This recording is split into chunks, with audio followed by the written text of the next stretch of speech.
साधु साधु साधु। समन्ता। स्वागत है आप सभी का।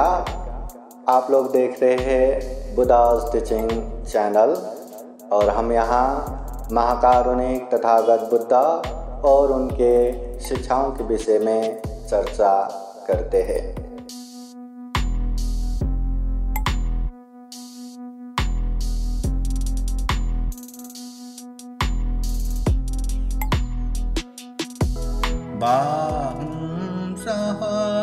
सहसमविनिं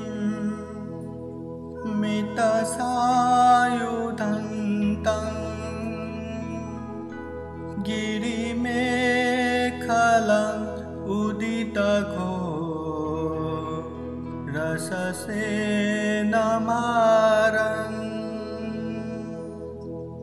दानादिधम्मविधिना जितवा मुनिन्दो तं तेजसा भवतु ते जयमङ्गलानि।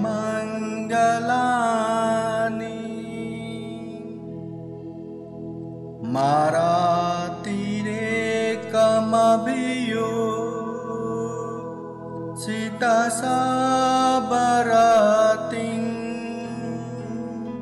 घोरं पनलवकमख मथातयखं खन्ति सुदान्तविधिना जितवा मुनिन्दो तं तेजसा भवतु ते जयमङ्गलानि।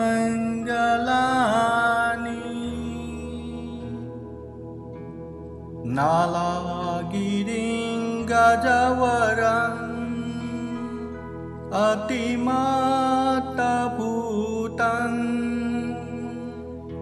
दावगीचकमसनीयो सुदारुणन्तं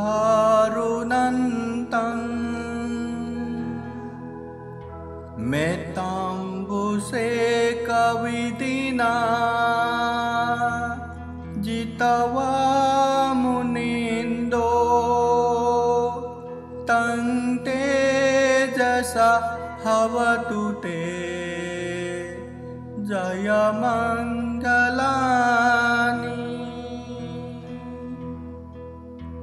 उक्खी गुडघ्यापासून 3 वेळेस वंदन करा। हात जोडा हृदयाशी। बुद्धं नमामि, धम्मं नमामि, संघं नमामि। यानंतर पूजने भिक्खू संघाचा आपण या ठिकाणी सन्मान आणि स्वागत करूया। मी भैया साहेब आणि त्यांच्या धर्मपत्नी या दोघांना विनंती करतो की आपण पूजने भिक्खू संघाचं स्वागत करायचे आहे। बुके घ्या। पूजनीय भदंत इंद्रवंशजी महाथेरू, पूजनीय भदंत अनिरुद्धजी थेरू, पूजनीय भंतेजी सुगतानंदजी आणि पूजनीय भंते आरोग्यम या चारही भिक्खू संघाचा आपण कृपया स्वागत करायचं आहे। साधु साधु साधु। ओके घ्या। भंतीमध्ये नंतर एकच पालन करा। सर्वांनी म्हणा साधु साधु साधु। पूजनीय भदंत सुगतानंदजी यांना सोनकांबळे परिवार सन्मानित करीत आहे। सर्वांनी म्हणा साधु साधु साधु। त्याचबरोबर नॉर्थ ईस्ट एरियातून आलेले आपल्या ह्या निवासस्थानी पूजनीय भदंत आरोग्यन यांना सुद्धा सोनकांबळे परिवार सन्मानित करीत आहे। सर्वांनी म्हणा साधु साधु साधु। मागे सरकून बसा आणि भिक्खू संघाला वंदन करा 3 वेळेस। 3 टाइम्स। बुद्धं नमामि धम्मं नमामि संघं नमामि। ठीक है, बस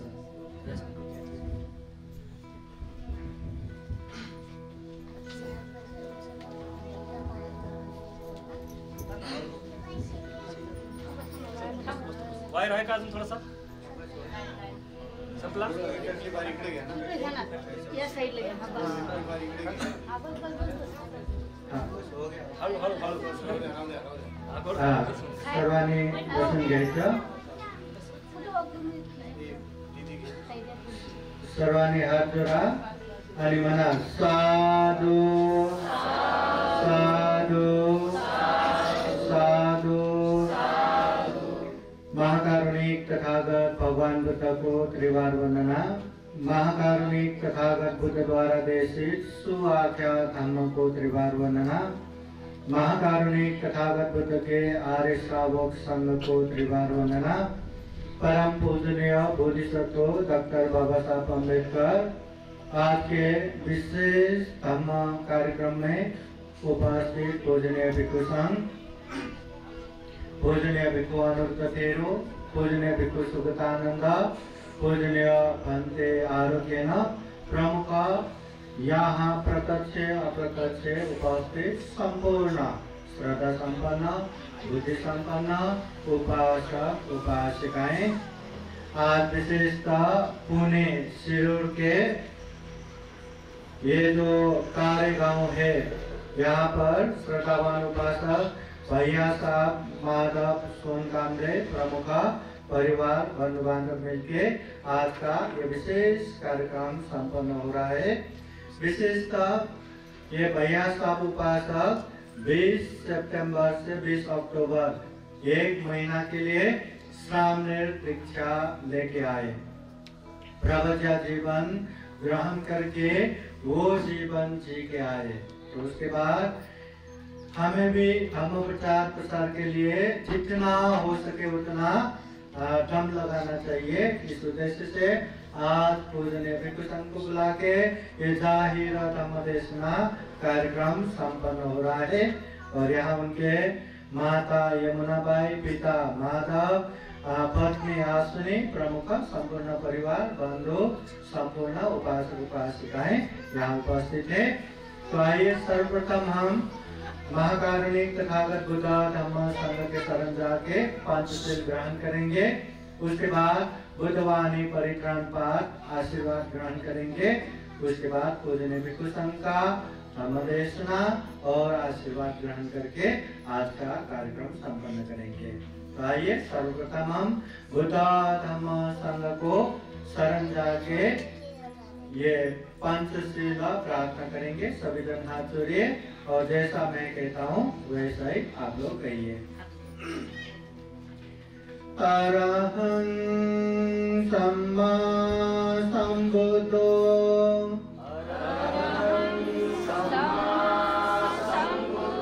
भगवा बुद्धं भगवन्तं अभिवादेमि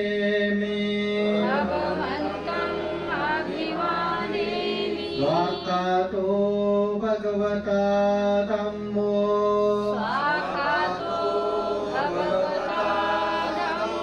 धम्मं नमस्सामि सुपतिपन्नो भगवतो सावक संघो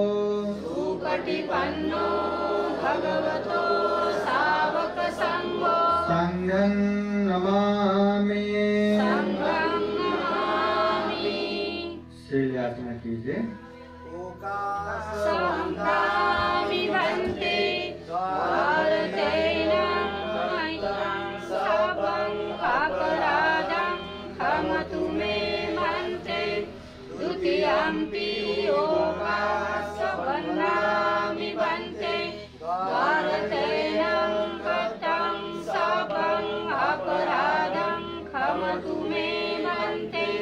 ततियम्पि योगासवन्दामि वन्ते भारतेन कथं सपं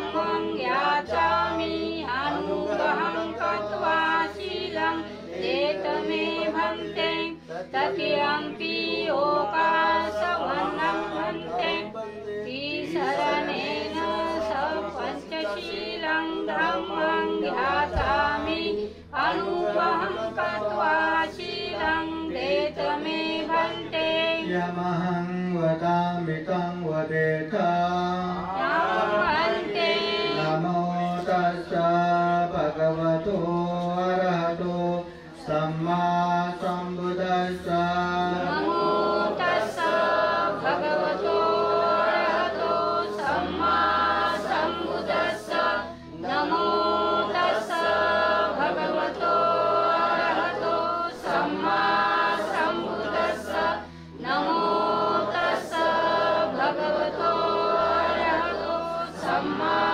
सम्बुद्धस्स बुद्धं शरणं गच्छामि बुद्धं शरणं गच्छामि धम्मं शरणं गच्छामि धम्मं शरणं गच्छामि संघं शरणं गच्छामि संघं शरणं गच्छामि द्वितीयम्पि बुद्धं शरणं गच्छामि द्वितीयम्पि बुद्धं शरणं गच्छामि द्वितीयम्पि धम्मं शरणं गच्छामि द्वितीयम्पि धम्मं शरणं गच्छामि द्वितीयम्पि संघं शरणं गच्छामि द्वितीयम्पि संघं शरणं गच्छामि तृतीयम्पि बुद्धं शरणं गच्छामि तृतीयम्पि बुद्धं शरणं गच्छामि तृतीयम्पि धम्मं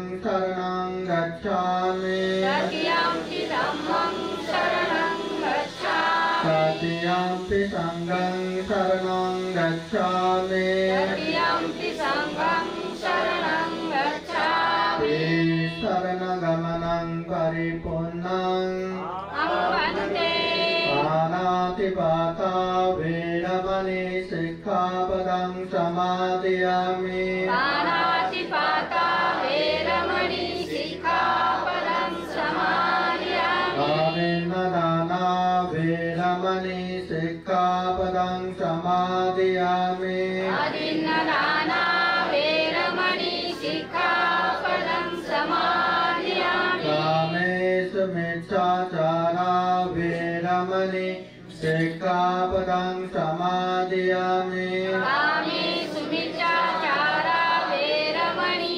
सिक्खापदं समादयामि मुसावादा वेरमणि सिक्खापदं समादयामि मुसावादा वेरमणि सिक्खापदं समादयामि सुरामेरयो मज्जपमादत्ताना वेरमणि सिक्खापदं समादयामि पुरामेरयमज्जपमादठाना वेरमणि सिक्खापदं समादयामि शरणेन सह पञ्चशीलं धम्मं साधुकं सुरक्षितं कृत्वा अपमादेन सम्पादेत भन्ते साधु साधु साधु बुद्धं नमामि धम्मं नमामि संघं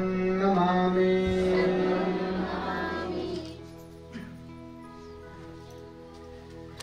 उपासक उपासिकाएं, अभी अभी हमने बुद्ध धम्म संघ के शरण जाके पंचशील हमेशा हमेशा पालन करेंगे ऐसा संकल्प लिया। जीवन में कभी भी हिंसा नहीं करेंगे, चोरी नहीं करेंगे, काम मिथ्याचार व्यभिचार नहीं करेंगे, झूठ असत्य नहीं बोलेंगे और अमल नशा पदार्थ सेवन नहीं करेंगे। ये 5 शील खूब अच्छे से पालन करेंगे ऐसा संकल्प अभी हमने पंचशील प्रार्थना द्वारा दिया। अभी पूजनीय भिक्षु संघ आप सभी के ऊपर खूब खूब मैत्री करुणा रखते हुए बुद्धवाणी आशीर्वाद देंगे, परित्राण पाठ करेंगे। महाकारुणिक तथागत बुद्ध कहते हैं परिसमंतो तायति रक्षति परितम। हमारे जीवन में चारों ओर से आने वाले अनेक तरह के विघ्न, बाधा, भय, अंतराय, समस्या आदियों से जो आरक्षण देता है, जो सुरक्षा करता है, वही परित्राण है। ये परित्राण बुद्धवाणी है। ये परित्राण में तथागत बुद्ध के सत्यवाणी है, तथागत बुद्ध के मैत्रीवाणी है, तथागत बुद्ध के करुणावाणी है। ये परित्राण, ये बुद्धवाणी सुनना भी उत्तम मंगल है, खूब खूब पुण्य है। अगर ये बुद्धवाणी को अच्छे से समझ के व्यवहार में पालन करेंगे तो जीवन में खूब खूब कल्याण होगा, दुख मुक्त निर्वाण भी प्राप्त होगा। ऐसे बुद्धवाणी परित्राण पूजनीय भिक्षु करेंगे। इस परित्राण के अनुभव से विशेषतः सोनकाम्बे परिवार प्रमुख, संपूर्ण परिवार, बंधु बांधव, मित्र, सभी उपस्थित उपासक उपासिकाएं, प्रत्यक्ष अप्रत्यक्ष कार्यक्रम में जुड़े हुए सभी के जीवन में खूब खूब सुख हो, शांति हो, मंगल हो, कल्याण हो। जीवन में बुद्ध का आशीर्वाद रहे, धर्म का आशीर्वाद रहे, संघ का आशीर्वाद रहे, दुख मुक्त निर्वाण की तरफ निरंतर आगे बढ़ सके, ऐसी कामना करते हुए पूजनीय भिक्षु संघ परित्राण पाठ करेंगे। श्रद्धा पूर्वक परित्राण पाठ सुनने के लिए 3 बार साधु साधु बोलिए।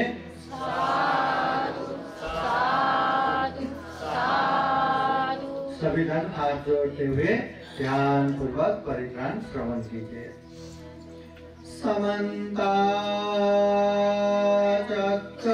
चक्रवालेषु अत्र गच्छन्तु देवता सदा मुनिराजस शृण्वन्तु सद्गमोक्षदम्। धम्मश्रवण कालो अयं वदन्ता। धम्मश्रवण कालो अयं वदन्ता। परित धम्मश्रवण कालो अयं वदन्ता। नमो तस्सा भगवतो अरहतो सम्मा सम्बुद्धास्सा। नमो तस्सा भगवतो अरहतो सम्मा सम्बुद्धास्सा। नमो तस्सा भगवतो अरहतो सम्मा सम्बुद्धास्सा। इति पितो भगवान् सम्मा सम्बुद्धो वेदाधर्मसम्पन्नो सुगतो लोकविदो अनुत्तरो पुरुषधम्मसारथे दत्तादेव मनुष्याणां बुद्धो भगवानिति। स्वाक्षातो भगवता धम्मो सांकृतिको अकालिको यहि पार्श्विको पनायिको भजतं वेदितव्यो त्वन्योनिति। सुपरिपन्नो भगवतो सावकसङ्घो उजुपरिपन्नो भगवतो सावकसङ्घो न्यायपरिपन्नो भगवतो सावकसङ्घो सामिति प्रतिपन्नो भगवतो सावकसङ्घो। यदिदं चत्वारि पुरुषयुगानि अथा पुरुषपूगला एष भगवतो सावकसङ्घो। आहुनेयो आहुनेयो दक्षिणेयो अञ्जलिकरणेयो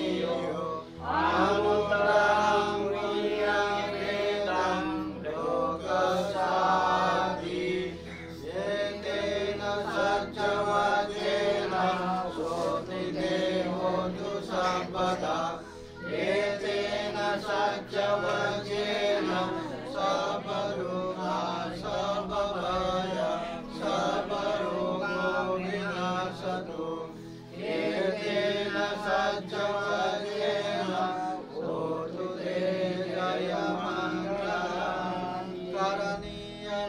करणीयमत्तकुशलेन यान्तं शान्तं पदं अभिसमेत सको श्रुवतो च समुद्वनतिमानि शान्तो सको च सुवरो च पापगीजो च सल्लौकौति शान्तिन्द्रियो च निपको च पापगोकुलेषु अनुगीतो न च नूतं समाचरे किञ्चित् नमेन्यो परे उपवदयो सुखिनो वा खेमिनो भवन्तु सर्वे सदा भवन्तु सुखिताः ये कीर्तिमानभूताति तसावतावरावनवशेषा दीर्घावाये महन्तावा महिमारसदा अनुकतुला दीर्घावाये वादिता वसन्ति अभिदूरे भूतावा सम्भवेष्टिवा सर्वे सदा भवन्तु सुखिताः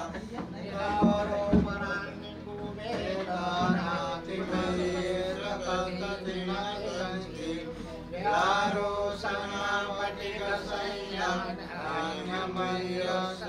समापटिकसंयमयसदुःखमेजय मातायतानि अङ्कुतं आयुषायेकभूतमनुरागे एवमपि सर्वभूतेषु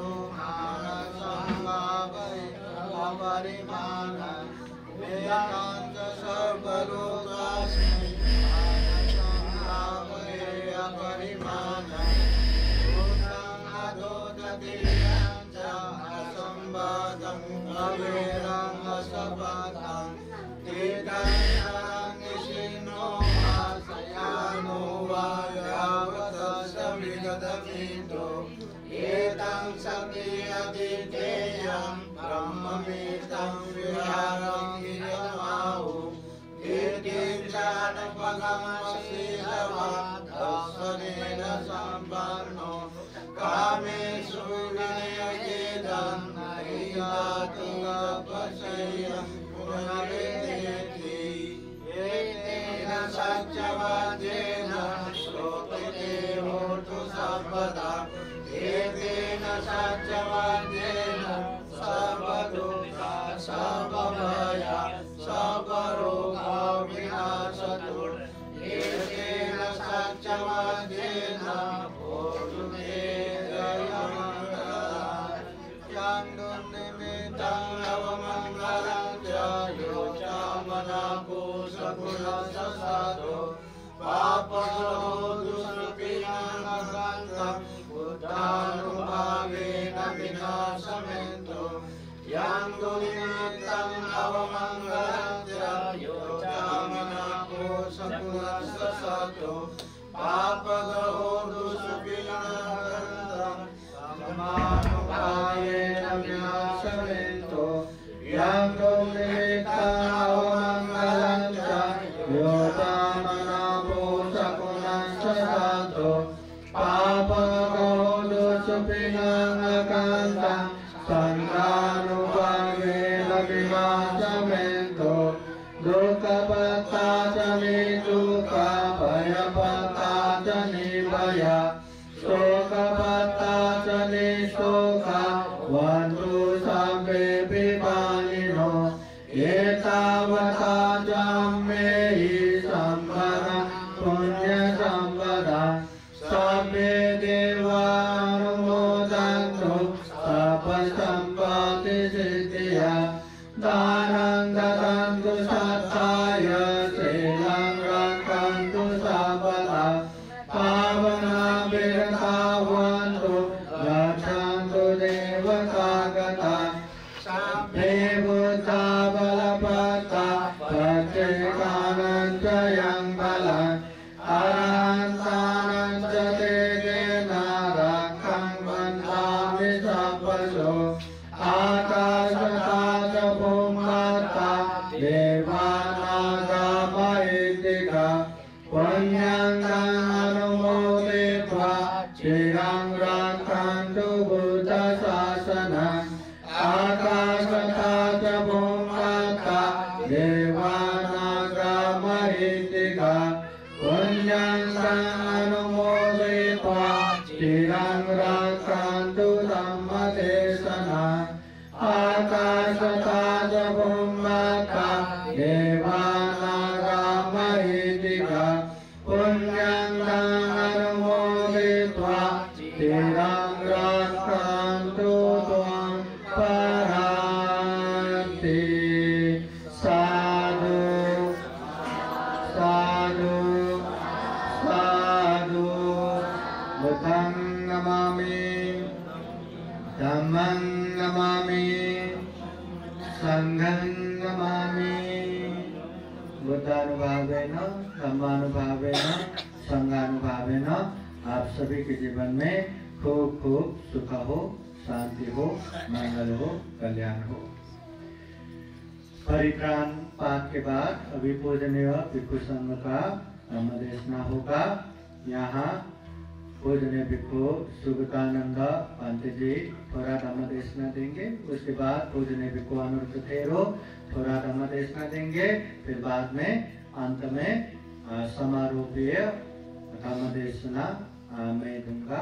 फिर आशीर्वाद देके आज का कार्यक्रम संपन्न होगा। तो सर्वप्रथम पूजनीय भिक्षु सुगतानंद नामदेशना देंगे। सभी जन श्रद्धा पूर्वक सुनने के लिए दिन भर साधु साधु बोले। साधु साधु साधु। सर्वांनी आता मोठ्याने साधुकार द्यायचा आहे। साधु साधु साधु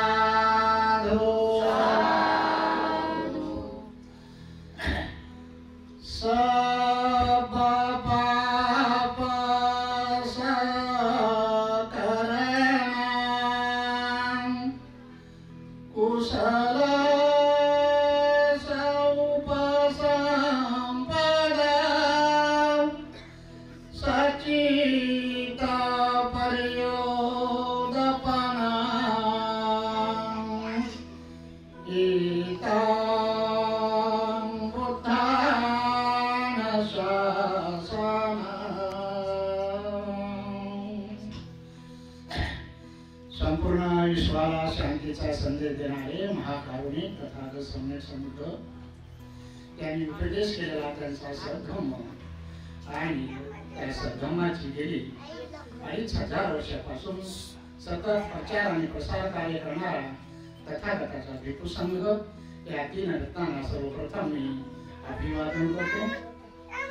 आणि ज्यांच्यामुळे आज आपल्याला एवढं वैभव प्राप्त झालेले सुखाचे दिवस आपल्याला सन्मानाचे दिवस पाहावयास मिळत आहेत असे आपले सर्वांचे उद्धार करते परमपूज्य बोधिसत्व डॉक्टर बाबासाहेब आंबेडकर यांच्या समग्र धम्मक्रांतीला माझे संपूर्ण जीवन समर्पित करून या ठिकाणी आज भैयासाहेब सोनकांबळे यांनी त्यांच्या निवासस्थानी त्यांनी 1 महिन्याच्या वर्षावास चिवर घेऊन त्यांनी भिक्षू श्रामणेर त्यांची दीक्षा घेऊन त्यांनी श्रामणेर जीवन उपभोगलं आहे।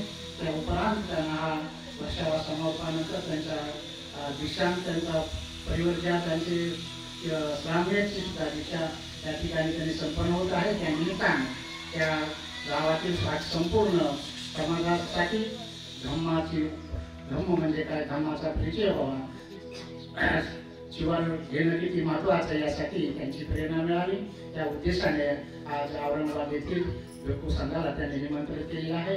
त्या भिक्षु संघातील सर्वप्रथम पूजनीय भदंत डॉक्टर हिंदवंशजी महादेव यांना मी सर्वप्रथम प्रणाम करतो।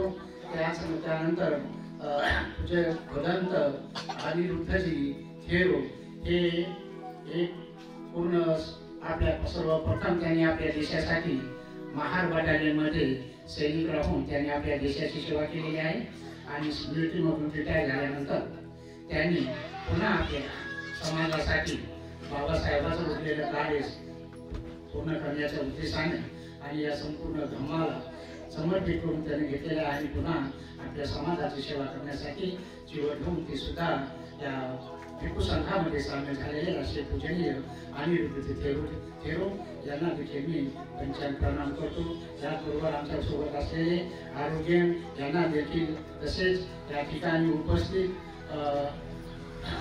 राहुल सुढेरा महाउपासक यांना देखील आणि तसेच सोन कांबळे परिवार त्यांचे माता पिता बंधू भगिनी सगळ्या तसेच या कार्यक्रमाला उपस्थित घेण्याचा आस्वाद घेण्यासाठी उपस्थित सर्व उपासक उपासिका बालक तथा बालिका यांच्याप्रती मंगल कामना व्यक्त करून मी माझ्या देशनेला सुरुवात करणार आहे. तर संपूर्ण जगावर करुणा करून सिद्धार्थ बोधिसत्व सिद्धार्थ गौतमाने जवळपास 4 असायचे 1 लाख करोड त्यांची स्वतःची पारणी पूर्ण करीत त्यांनी सम्यक संबोधी प्राप्त केली आणि ही संबोधी प्राप्त केल्यानंतर त्या जगातील विश्वातील दुःख कसं नष्ट करता येईल त्यासाठी त्यांनी त्यांचा धम्म लोकांना समजून सांगण्याचा त्यांनी संपूर्ण जेव्हापासून त्यांना संबोधी प्राप्त झाली तर शेवटचा अखेरचा श्वास घेईपर्यंत जवळजवळ 45 वर्षे त्यांनी त्यांचा धम्माचा उपदेश केलेला आहे. त्यांनी त्यांच्या पूर्ण आयुष्यामध्ये 45 वर्षामध्ये 82,000 त्यांनी लोका कल्याणासाठी उपदेश केलेले आहेत आणि ते उपदेश त्यांनी स्वतः फिरून केलेले आहेत आणि म्हणून आणि त्यांच्या उपदेशाने लाखो करोडो लोक दुःखमुक्त झालेले, कोणी आनंद झाले, कोणी सत्तागाम झाले, कोणी अनागामी झाले, कोणी सुरसुरतापण अवस्थेमध्ये गेलेले आहे आणि या दुःखातून ते मुक्त झालेले आहे. आणि म्हणून त्या धम्माची आपल्याला ओळख व्हावी. हा धम्म दुःखातून कसा मुक्त करतो, दुःखातून कसा सुखाकडे घेऊन जातो याचे परिचय होण्यासाठी त्याने हा धम्म उपदेश दिलेला आहे. आणि त्याच धम्माचं बाबासाहेबांना देखील आपल्यावर करुणा केलेली आहे. आणि बोधिसत्व बोधिसत्व नेहमी ज्या समाजावर नेहमी अन्याय अत्याचार होत असतो त्या समाजामध्ये ते जन्म घेत असतात आणि बाबासाहेबांनी देखील आपल्यावर जो हजारो पिढ्या अन्याय अत्याचार होत होता, आपल्याला साधं माणसाचं जीवन सुद्धा जगायला मिळत नव्हतं. अन्याय अत्याचारातून हजारो पिढ्या आपल्या अन्यायात जन्म झाल्या आणि त्यातच मृत्यूला पावलेला आहे. आणि अशा वेळेस बाबासाहेब बोधिसत्व बाबासाहेबांनी आपल्या या समाजामध्ये जन्म घेऊन आपल्याला 14 ऑक्टोबर 1956 हा धम्म आपल्याला दिलेला आहे. त्या धम्माचा मार्ग आपण अनुसरण करून आपल्या जीवन आपण सुखी केलं पाहिजे, दुःखातून आपण मुक्तीकडे गेलं पाहिजे. आणि म्हणून बाबासाहेबांनी धम्मदीक्षा देते वेळेस चंद्रमुनी महास्तवी यांच्याकडून धम्मदीक्षा घेतलेली आहे आणि त्यानंतर त्यांनी स्वतः जवळपास 7 लाख बौद्ध आंबेयांना त्यांनी स्वतः दीक्षित केलेलं आहे. आणि दीक्षित केल्याबरोबरच त्याचं त्याने आपल्याला 30 परिशील देऊन त्याबरोबरच आपल्याला त्याने 22 प्रतिज्ञा दिलेल्या आहे. आज आपल्याला धर्मांतरित होऊन किंवा बुद्ध होऊन आज आपल्याला 68 वर्षे झालेली आहे. परंतु आपण प्रत्येकाने जर आपल्या स्वतःचं अवलोकन केलं, आत्मपरीक्षण केलं तर आपली आज अवस्था काय आहे हे आपल्याला दिसून येईल. आणि म्हणून आज आपण भौतिकदृष्ट्या खूप काही प्रगती केलेली आहे, परंतु आध्यात्मिक धार्मिक दृष्ट्या आपण ज्या ठिकाणी आहोत त्या ठिकाणी किंवा त्याच्यापेक्षा आपण पिछे हात होत असल्याचे आपल्याला दिसून येईल. आणि म्हणून आपण थोडं आज लोकांना दुसऱ्यांना नाव ठेवणं फार, दुसऱ्याच्या चुका काढणं फार सोपं असतं. जसं की एखाद्या भिक्खूच्या हातून काही चूक झाली असेल तर भिक्खूंच्या चुका सर्वांना दिसून येतात, पण प्रत्यक्ष भिक्खूचं जीवन काय आहे हे उपभोगल्यानंतर कळतं. ते त्याची अनुभव आज आपले भैयासाहेब सोनकांबळे यांनी 1 महिन्यावर मध्ये त्यांनी अनुभवलं आहे. मी त्यांना 10 दिवसासाठी प्रशिक्षणासाठी त्यांच्याबरोबर होतो. अत्यंत स्वभाव मन मिळावं म्हणजे आदर्श स्वभाव आणि सन्मान म्हणजे सर्वांना सन्मानाची वागणूक देणं आदर्श स्वभाव त्यांचा आहे. आणि त्यांची धम्माकडे फार तळमळ आहे. धम्माची सुद्धा त्यांना तळमळ आहे. आणि म्हणून स्वतः अनुभव घेऊन बघितलं पाहिजे. भिक्खूंच्या चुका काढणं सोपं आहे. आणि प्रत्येकानं आपण आपल्याला जे काही मुलं आहेत मुलं मुली आहेत आपण त्यांना फक्त एकच उद्देश ठेवतो की माझ्या मुलाला मी डॉक्टर करीन, मी इंजिनियर करीन. परंतु कोणी असं काही म्हणत नाही की माझे 2 मुलं आहेत तर एका मुलाला मी भिक्खू करीन, नाही का? आज समाजाच्या दृष्टीने भिक्खूंची संख्या फार कमी आहे आणि त्याच्या प्रशिक्षित समाज भिक्खूंची संख्या अत्यंत कमी आहे. आणि म्हणून प्रत्येक बौद्ध उपासकाचं कर्तव्य आहे की आपण आपल्या एक मुलगा किंवा मुलगी जर असेल तर आपण भिक्खूला दान दिलं पाहिजे. भिक्खू काय कोणी आकाशातून टपकणार नाही. भिक्खू आपल्यामधूनच उत्पन्न झाले पाहिजे. आणि त्यासाठी धम्माचा प्रचार करण्यासाठी भिक्खूंची अत्यंत गरज आहे. आज सोनकांबळे साहेब यांनी स्वतः प्रबोधित झाले. भिक्खूचं जीवन काय असतं त्यांनी स्वतः अनुभवलेलं आहे. आचरणिक धम्म त्याने आत्मसात केलेला आहे. आणि तोच आचरणिक धम्म हे या परिसरातील लोकांना सदोचे तिथून पुढं सांगत राहतील. धम्माचा प्रचार आणि प्रसार कार्य करीत राहतील अशी त्यांच्या प्रती मी अपेक्षा व्यक्त करतो. आणि हा धम्म आपण समजून घेतला पाहिजे. धम्म म्हणजे काय? भगवान बुद्धाने त्यांच्या 84,000 गाथांमध्ये धम्म समजून सांगलेला आहे. परंतु आपल्याला 84,000 गाथा किंवा त्याचे उपदेश ऐकण्याची गरज नाही. तर धम्माचा सार भगवंतांनी एकाच गाथेमध्ये सांगितलेला आहे. ती गाथा मी तुम्हाला सुरुवातीला म्हणून दाखवली आहे. सब पाप करणं ही एक गाथा. ही एक गाथा आपण जर आचरणात आणली त्याचं आपण अनुसरण केलं मग त्याचं आत्मसात केलं आणि त्यानुसार जर आपण आचरण केलं तर आपण बुद्ध उपासक होऊ. बुद्ध उपासक या संज्ञेला पात्र होऊ शकतो. तर काय आहे ही गाथा? ही गाथा आहे सब पापस करणं कुशलस उपसंपदा सचेत परियोदपनं एकं बुद्धं शासन. हे बुद्धाचं शासन आहे. एकं बुद्धान शासन. कोणतं शासन आहे? काय शासन आहे? काय धम्म आहे? काय तत्वज्ञान आहे बुद्धाचं? तर बुद्धाचं तत्वज्ञान आहे सब पापस करणं. सब म्हणजे सर्व प्रकारचं पाप न करणं. त्याच्यानंतर दुसरी गोष्ट सांगितली भगवंतांनी कुशलस उपसंपदा. कुशलस उपसंपदा म्हणजे काय? पुण्यकर्माचा तुम्ही साठा वाढवला पाहिजे. आणि तिसरी गोष्ट सांगितली आहे की सचित परियोदपनं एकं बुद्धान शासन. सचित आपलं चित्त निर्मळ केलं पाहिजे. पहिली गोष्ट सांगितली भगवंतांनी कुठल्याही प्रकारचं पाप करू नका.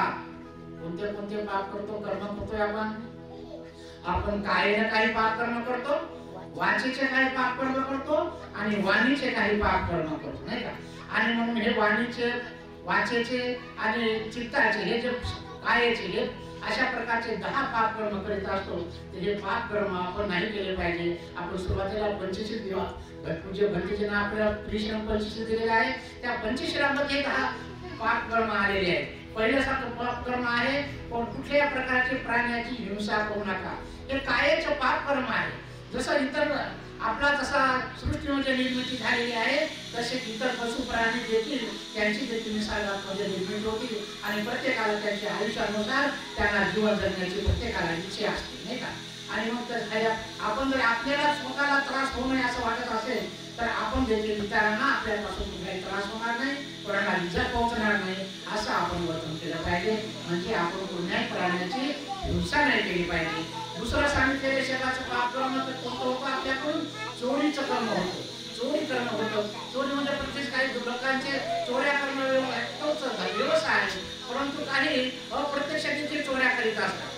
जसं एखाद्या कार्यालयामध्ये सरकारी कर्मचारी असतील, वैधानिक काम करण्यासाठी नियमन काम करण्यासाठी जर ते पैसे मागत असतील तर ते एक प्रकारची एक चोरीच आहे. अशा प्रकारचे 2 नंबरचे पैसे काम मार्गाने पैसा कमवणं हे देखील चोरी आहे. तद्वत तिसरं सांगितले भगवंताने.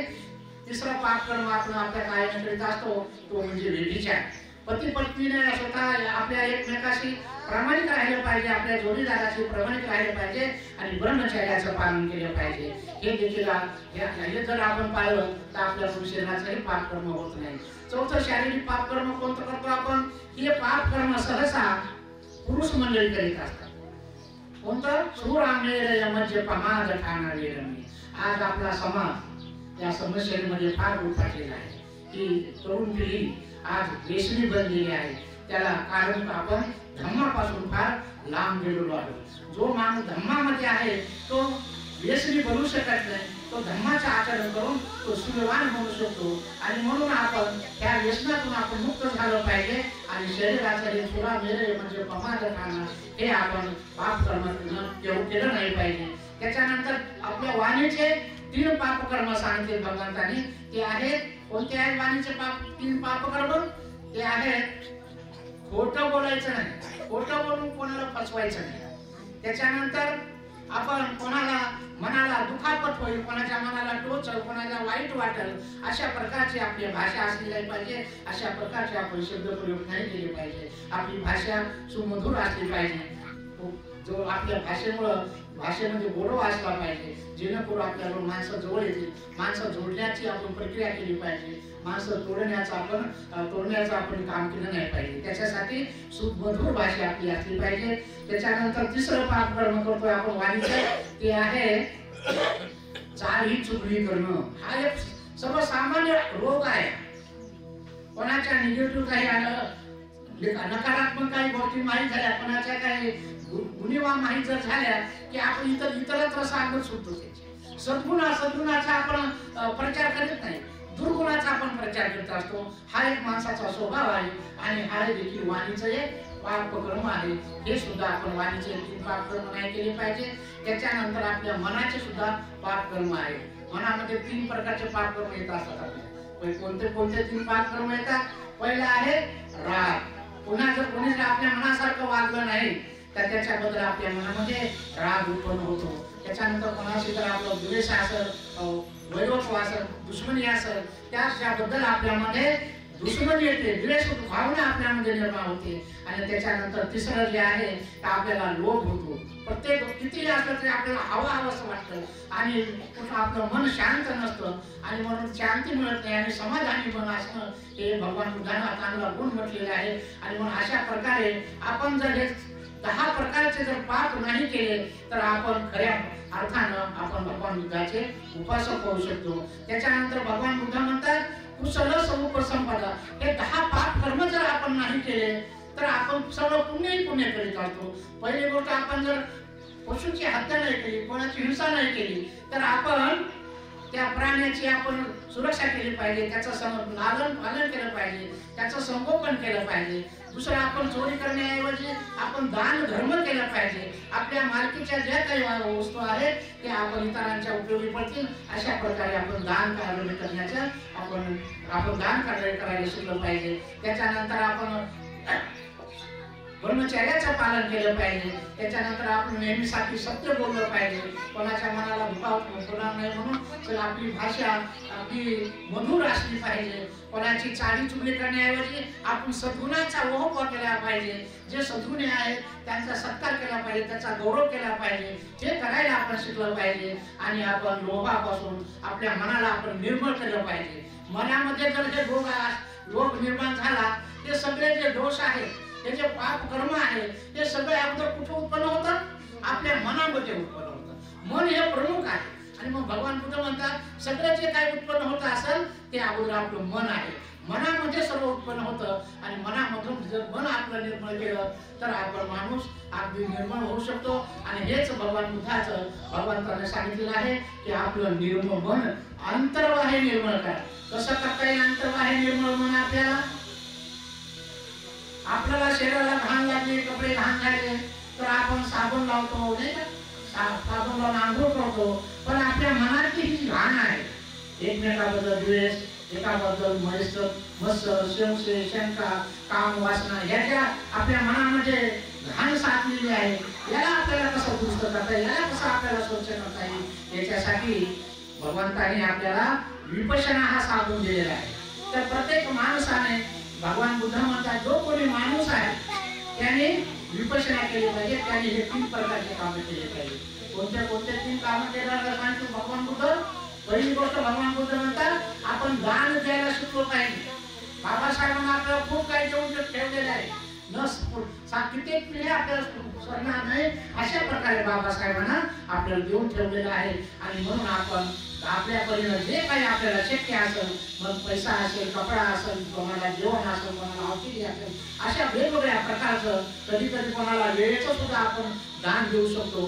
अशा प्रकारचे दान द्यायला आपण आपल्या मनाला प्रवृत्त केलं पाहिजे, जेणेकरून आपल्या मनातला जो स्वार्थी भाव आहे हा दुर्गुण आहे। स्वार्थपणा म्हणजे हा दुर्गुण आहे। दुसऱ्यासाठी परोपकार करण्याची भावना आपल्यामध्ये निर्माण होण्यासाठी आपण दान करायला शिकलं पाहिजे। हे दान कोण करू शकतो?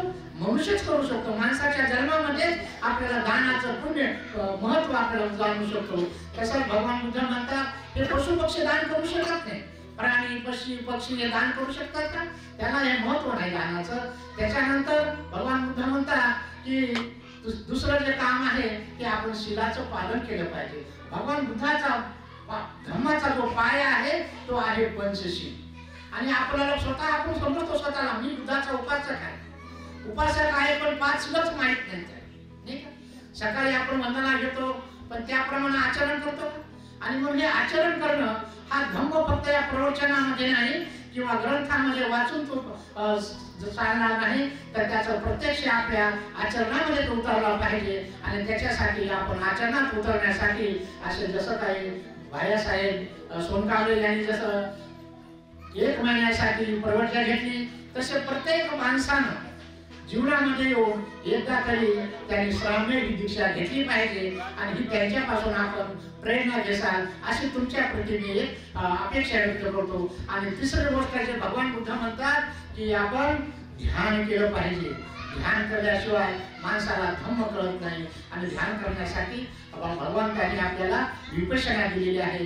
जो विपश्यना करू शकतो, ज्याने विपश्यना केलेली आहे त्यालाच खरा धम्म, त्याला धम्म कळू शकतो। आणि धम्म आपल्या त्यानुसार आपल्याला आचरण करण्यासाठी आपल्या मनाला तो परिवर्तन करू शकतो। आणि म्हणून या ठिकाणी फक्त आपण दुसऱ्याला बाबासाहेबांना ज्या भगवान बुद्धाने जे आपल्याला पंचशील दिलेले आहेत ते पंचशील जर आपण खऱ्या अर्थानं पालन करणार असो तरच आपण खऱ्या अर्थाने बुद्धाचे उपासक होऊ शकतो। आणि म्हणून आपल्याला बुद्धाचे उपासक व्हायचे आहे तर आपण 5 शीलाचं सुद्धा आपण आचरण केलं पाहिजे, त्याचं पालन केलं पाहिजे। तर त्याचबरोबर आपण महिन्यातले 4 उपवास केले पाहिजे। 4 उपवास कोण करतात आपल्यामध्ये? फार चांगलं, जे करीत असेल त्यांचं अभिनंदन आहे, कारण बौद्ध उपासकांना 4 महिन्यातले 4 उपवास केले पाहिजे। जसं आपण पंचशीलाचं पालन करतो त्याचबरोबर उपवासाच्या दिवशी 8 शीलाचं देखील आपण पालन केलं पाहिजे, तरच आपण खऱ्या अर्थानं बुद्धाचे उपासक आहोत। आणि बाबासाहेबांचे जर अनुयायी व्हायचं असेल तर आपल्याला 22 प्रतिज्ञांचं पालन करावं लागणार आहे। 22 प्रतिज्ञा काय आहे ते तुम्हाला सर्वांना माहित आहे। आज आपल्याला धर्मांतरित होऊन आपल्याला 68 वर्ष झालेली आहे, आणि आपल्याला बाबासाहेबांच्या 22 प्रतिज्ञा आणि भगवान बुद्धाने दिलेले हे 5 शील 8 शील हे आपण जर पालन केले तरच खऱ्या अर्थाने आपण भगवान बुद्धाचे उपासक होऊ शकतो, आणि तद्वत बाबासाहेबांचे सुद्धा आपण अनुयायी होऊ शकतो, नाही का? बाबासाहेबांना त्यांच्या 8 पहिल्या काही ज्या प्रतिज्ञा आहेत त्या नकारात्मक आहेत, हे करू नका ते करू नका अशा प्रकारे बाबासाहेबांना सांगितलेलं आहे। आणि त्याच्यानंतर काही आध्या प्रतिज्ञा कशा आहेत की हे तुम्ही हे करायला पाहिजे, तुम्ही अष्टांग मार्गाचं पालन केले पाहिजे, तुम्ही 10 पारमिताचं पालन केलं पाहिजे, नाही का? अशा प्रकारचं तुम्ही त्या प्रतिज्ञाचं सुद्धा आचरण केलं पाहिजे। आणि बाबासाहेबांनी सांगितलं की जे आपण आता बुद्ध धर्माचे स्वीकार केलेला आहे, आणि मग पूर्वीचा जो धर्म होता आपला धर्म होता तो हिंदू धर्म होता त्याचा आपण त्याग केलेला आहे। आणि बाबासाहेब म्हणतात आजपासून माझा हा नवा जन्म झालेला आहे, आणि आपला देखील त्या दिवशी नवीन जन्म झालेला आहे। आणि म्हणून या नवीन धर्मांतरण केल्याप्रमाणे आपण या 22 प्रतिज्ञांचं पालन करून आणि बाबासाहेबांच्या जे स्वप्न आहे, बाबासाहेब म्हटले होते मी जर जगलो तर इथून पुढचं जे माझं जीवन आहे आयुष्य आहे मी धर्माच्या प्रचारासाठी अर्पण करणार आहे। पण बाबासाहेब दुर्दैवानं बाबासाहेबाला फारच कमी आयुष्य लाभलं, आणि त्यांचे जे अपूर्ण राहिलेलं जे कार्य आहे त्यांनी बाबासाहेब त्यांनी शेवटच्या त्यांचे म्हणतात आपल्याला की मी हा धम्मा चालक इथपर्यंत मी माझ्या सो कष्टानं सो बळावर मी इथपर्यंत आणून ठेवलेला आहे. तुम्हाला नेता आला तर पुढे घेऊन जा, अन्यथा त्याला मागे तरी घेऊन जाऊ नका. आणि या धम्माची 4 चाकं आपण आहोत. कोणते आहे 4 चाकं? पुढचे 2 चाकं आहेत भिक्खू संघ आणि भिक्खुनीचा संघ आहे, आणि मागचे 2 चाकं आहेत ते भिक्खू उपासकाचा संघ आणि उपासिकेचा संघ. भिक्खू संघ आणि भिक्खुनीचा संघ त्यांच्या परीने तो काम करीत आहे, परंतु उपासकाचे जे 2 संघ आहेत ते मात्र अक्षरशः मला वाटते झोपी गेलेले आहेत. त्यांना जागरूक करणं अत्यंत गरजेचं आहे. आणि आजच्या या कार्यक्रमानिमित्त त्यांचं प्रेरणा घेऊन भैयासाहेब सोनकांबळे यांची कुटुंबाची प्रेरणा घेऊन हा समाज याचे कार्यगावातील येथील समाज हा जागरूक होऊन धम्म कार्याला लागतील. स्वतः धम्म आचरण करायचा असतो. अगोदर आपल्या धम्माची सुरुवात आपल्या स्वतःपासून करायची असते. नुसतं काही उपदेश करणारे असतात आणि स्वतः काही आचरण करत नाही. आणि मग स्वतःपासून आचरण करा, तेव्हा दुसऱ्याला धर्म समजून सांगा. आणि त्या अशा प्रकारे जर आपण एकाना दुसऱ्याला धर्माचा प्रसार करीत गेलो तर बाबासाहेबांचं स्वप्न आपण साकार करू शकू. अशा प्रकारचे आपल्या सर्वांकडून मी एक अपेक्षा व्यक्त करतो. आणि आज या ठिकाणी भैयासाहेब सोनकांबळे यांनी त्यांच्या या ससरामेर दीक्षा समारोहाच्या निमित्तानं आज या ठिकाणी 4 भिक्खूंचे सुपुत्रांना पाचारण करून आमंत्रित करून स्वादिष्ट असं भोजन देऊन त्यांना संतुष्ट केले. महान दान करून त्यांनी जीवनदान करणार आहेत. अशा महान दान करून त्यांनी महान पुण्य प्राप्त करून करणार आहेत. त्या पुण्यदानाने त्या संच्या परिवारांना सुख शांती समाधान आयुष्य आणि आरोग्य लाभो. आपल्याला देखील सुख शांती समाधान आयुष्य लाभो अशी तुमच्या प्रती मंगल मैत्री उत्पन्न व्यक्त करून माझे हे प्रवचन इथं त्यांना पूर्णविराम देतो. सर्वांचं कल्याण हो, सर्वांचं भलं हो, सर्वांचं मंगल हो. भवतु सर्वमंगलम, भवतु सर्वमंगलम.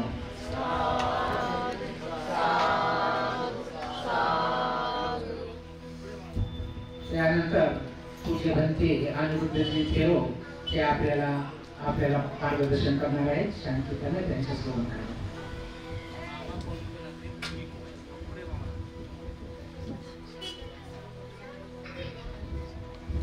नमो तस्सा भगवतो अरहतो सम्मा सम्बुद्धस्सा.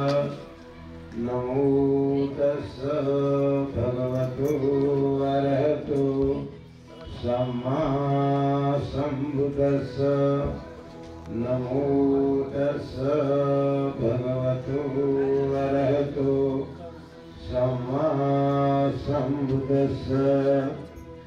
महाकारुणिक तथागत गौतम बुद्ध बोधिसत्व डॉक्टर बाबासाहेब आंबेडकर या ठिकाणी पूजनीय पवित्र भिक्खू संघातील ज्येष्ठ आणि श्रेष्ठ असलेले डॉक्टर भदंत इंदुरंजी महास्तरी यांना त्रिवार अभिवादन.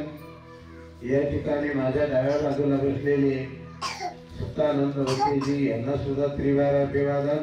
आणि या संपूर्ण भिक्खू संघाला त्रिवार अभिवादन.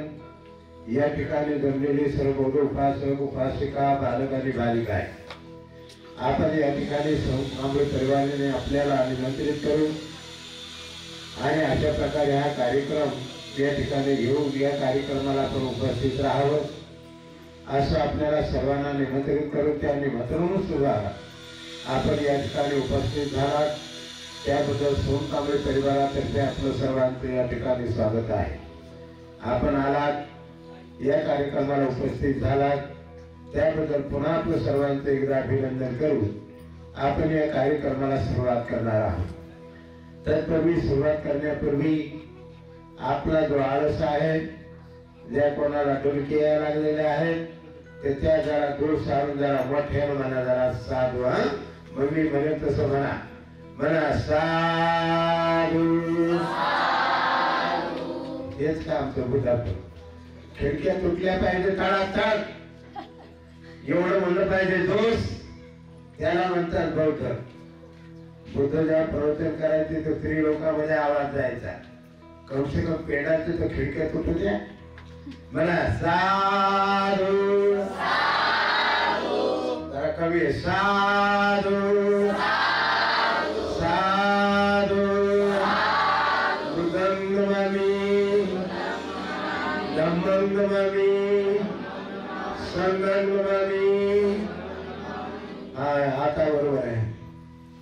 आपण पाहतो की या ठिकाणी ह्या सोम कांबळे साहेबांनी 1 महिन्याचा जीवन घेऊन त्या ठिकाणी त्यांनी आपला अमूल्य वेळ त्या ठिकाणी दिला. त्याचबरोबर त्यांनी आपला अमूल्य वेळ 1 महिना तो दिला. परंतु पुढच्या वर्षी सुद्धा आपल्या सौभाग्यवती असलेल्या सोम कांबळे आई त्यांना सुद्धा तीवर द्यावं असं मला वाटते. 3 वेळा टाळ्या वाजवा बरं जरा. केवळ आपलंच कल्याण नाही करायचं तर आपले जे जवळचे आहेत त्यांना सुद्धा कल्याण केलं पाहिजे. आणि पुढच्या वर्षी आम्ही पाहू की त्यांच्या पत्नी सुद्धा चिवरामध्ये आहेत असं मात्र आम्ही सुद्धा त्यांना पाहू. तर पहिलं घरापासून सुरुवात केली पाहिजे ना, आहे का नाही?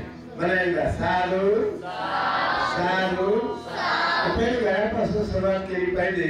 आणि अशा प्रकारे त्यांच्या धर्मपत्नी सुद्धा जीवन घेऊन अशा प्रकारे होता त्या सुद्धा पूर्ण घर त्यांचं काय होईल, धर्म होईल, तेव्हा मात्र लोकांना ते आदरास पात्र होईल. खरोखरच अशा प्रकारे सोम कांबळे साहेबांनी स्वतः नाही परंतु आपल्या धर्मपत्नीला सुद्धा जीवन दिलं आणि अशा प्रकारे आमच्या घरातील सर्व वातावरण धर्ममय करून टाकलं. हे दुसऱ्यांना प्रेरणा मिळेल असं आहे ते प्रेरणा. आणि म्हणून ही प्रेरणा या कांबळे साहेबांच्या सोम कांबळे परिवाराने आपल्याला या ठिकाणी दिली. आणि म्हणून त्यांनी सुद्धा अशा प्रकारचं माझं 1 महिना जीवन मी घेतलं, सर्वांनी पाहावं. त्या कार्यक्रमाच्या निमित्ताने मी 1 महिना चिवरामध्ये राहिलो आणि राहिल्याच्या नंतर सर्वांना त्या विधीत व्हावं यासाठी हा कार्यक्रम त्यांनी घडवून आणलेला आहे. आणि घडवून आणल्याच्या नंतर एवढंच नाही तर भिक्खू संघाला सुद्धा औरंगाबाद भरून या ठिकाणी भिक्खू संघाला सुद्धा बोलून सुंदर असं भोजन देऊ, त्यांना त्यांची सुद्धा अशा प्रकारे त्यांचा आदर सत्कार करून या ठिकाणी त्यांना बोलावलं आणि बोलावून अशा प्रकारचा असा मोठा भव्य दिव्य कार्यक्रम त्यांनी या ठिकाणी साजरा केला. पुन्हा त्यांच्या सोम कांबळे साहेबांसाठी जरा जोराने मोठ्याने टाळ्या वाजवा. साधू साधू साधू. तर अशाच प्रकारे आपण पाहतो की धीरे धीरे का होईना, आस्ते आस्ते का होईना, परंतु आपण धर्म मार्गावर आरोग्य झालं पाहिजे. पुढे त्याला बोलू नका आपसामध्ये. आणि म्हणून अशा प्रकारे धीरे धीरे का होईना, कासवाच्या गतीनं का होईना, परंतु आपण आस्ते आस्ते धर्मावर आरोग्य झालं पाहिजे. भगवान बुद्ध म्हणतात अशा प्रकारे आपण शिलाचं पालन करता अशा प्रकारची त्या भावना केली पाहिजे, दान करणं शिकलं पाहिजे. त्याच्यानंतर अशा प्रकारे शिलाचं पालन केलं पाहिजे. शील हा धर्माचा पाया आहे. आणि जर धर्माचा पाया जर राहू लागला, शील जर कच्चं राहिलं तरी धर्माची बिल्डिंग खाली कोसळेल. म्हणून आपलं शील परिपक्व असलं पाहिजे. भगवान बुद्ध पुढे असं म्हणतात की आपण समाधीचा अभ्यास केला पाहिजे आणि समाधीचा अभ्यास करून अशा प्रकारे आपल्याला आपलं चित्त निर्मळ केलं पाहिजे, शुद्ध केलं पाहिजे, एकाग्र केलं पाहिजे. जोपर्यंत आपलं चित्त निर्मळ होत नाही तोपर्यंत आपल्या हातून कोणत्याही प्रकारचं चांगलं काम होणार नाही. आणि म्हणून अशा प्रकारचं आपण काम केलं पाहिजे की आस्ते आस्ते का होईना परंतु बुद्धाकडे जाण्याची वाटचाल आपली असली पाहिजे. आणि पुढे मात्र अशा प्रकारचं तुम्हाला मंत्रीजीने सांगितलं की विपश्यना वगैरे सगळं करून आपल्या आतमध्ये जे क्लेश आहे ते काढून मुक्त अवस्था प्राप्त केली पाहिजे. आता हे सगळं आपण ऐकतो, सर्व मात्र कानाने ऐकतो, जे काय मंत्रीजी सांगतात ते सुद्धा श्रवण करतो, परंतु मात्र आचरण आपण करत नाही. आचरण करत नाही त्यामुळे मात्र आपल्या जीवनामध्ये जे काय सुख आम्हाला प्राप्त व्हायचे ते सुख आम्हाला प्राप्त होत नाही. म्हणून भगवान बुद्धाने सांगितली, एक कथा सांगितली की भगवान बुद्धांच्या अगोदर काश्यप नावाचे सम्यक संबुद्ध होऊन गेले. त्या भगवान बुद्धांच्या काळातील एका उपासकाची भगवान कहाणी सांगतात की उपासकाने कशा प्रकारचे असते स्टेप बाय स्टेप जाऊन अनंत अवस्था कशी प्राप्त करायची हे मात्र भगवान बुद्धांनी एक कथा सांगितली. काय कथा सांगितली तर त्या ठिकाणी बुद्ध म्हणतात एक दिवस बुद्ध कौशल देशामध्ये साधना करण्यासाठी त्या ठिकाणी थांबलेले होते. आणि भिक्खू संघ त्यांच्या बरोबर होता आणि भिक्खू संघाच्या बरोबर असल्यामुळे सकाळच्या पाळी त्यांनी आपली विधी आठवून जीवन ठीकठाक करून आपलं भिक्षा पात्र हातामध्ये घेतलं आणि भिक्षाटनाला ते निघाले. भिक्षाटनाला निघाल्याच्या नंतर त्यांच्या पाठीमागे भिक्खू संघही होता. असं करता करता करता चालत असताना रस्त्याने त्यांना एक फार मोठं शालवन लागलं आणि शालवन पाहून बुद्धाने रस्ता सोडून दिला आणि एका शाल वृक्षाखाली जाऊन त्या ठिकाणी स्मृत असे करू लागले. स्मृत असे करत असताना पाठीमागून अनंत त्यांच्या पाठीमागे येत होता. भिक्खू संघ मोठा येत होता. आनंदाने पाहिलं की या ठिकाणी भगवान शाल वृक्षाखाली बसून स्मित असे करत आहेत. नक्कीच काही ना काहीतरी कारण आहे. कारण विनाकारण भगवान बुद्ध कधीच असं स्मृत असे करत नाही. नक्कीच काहीतरी कारण असलं पाहिजे. तेव्हा आनंदाने आपली जिज्ञासा प्रगट केली आणि भगवंताला म्हणाले की भगवान आपण रस्ता सोडून या शाल वृक्षाखाली बसत आहात आणि स्मृत असे करत आहात याचं कारण काय? असं म्हणल्याच्या नंतर भगवान बुद्ध म्हणतात आनंदाला अरे आनंदा या ठिकाणी माझ्या अगोदर जे सम्यक संपूर्ण होऊन गेले त्यांनी या ठिकाणी साधना केली होती. आज थोडं एवढं मोठं जंगल दिसतं ना तर या ठिकाणी फार मोठी विशाल अशी नगरी होती आणि ती नगरी धनधान्याने संपूर्ण परिपूर्ण होती. त्या ठिकाणी कोणत्याही प्रकारची कमी नव्हती. अशा ठिकाणी सम्यक काश्यप नावाचे सम्यक संपूर्ण या ठिकाणी साधना करत होते आणि म्हणून ही फार मोठी विशाल नगरी होती की या ठिकाणी कोणत्याही प्रकारची कमी नव्हती.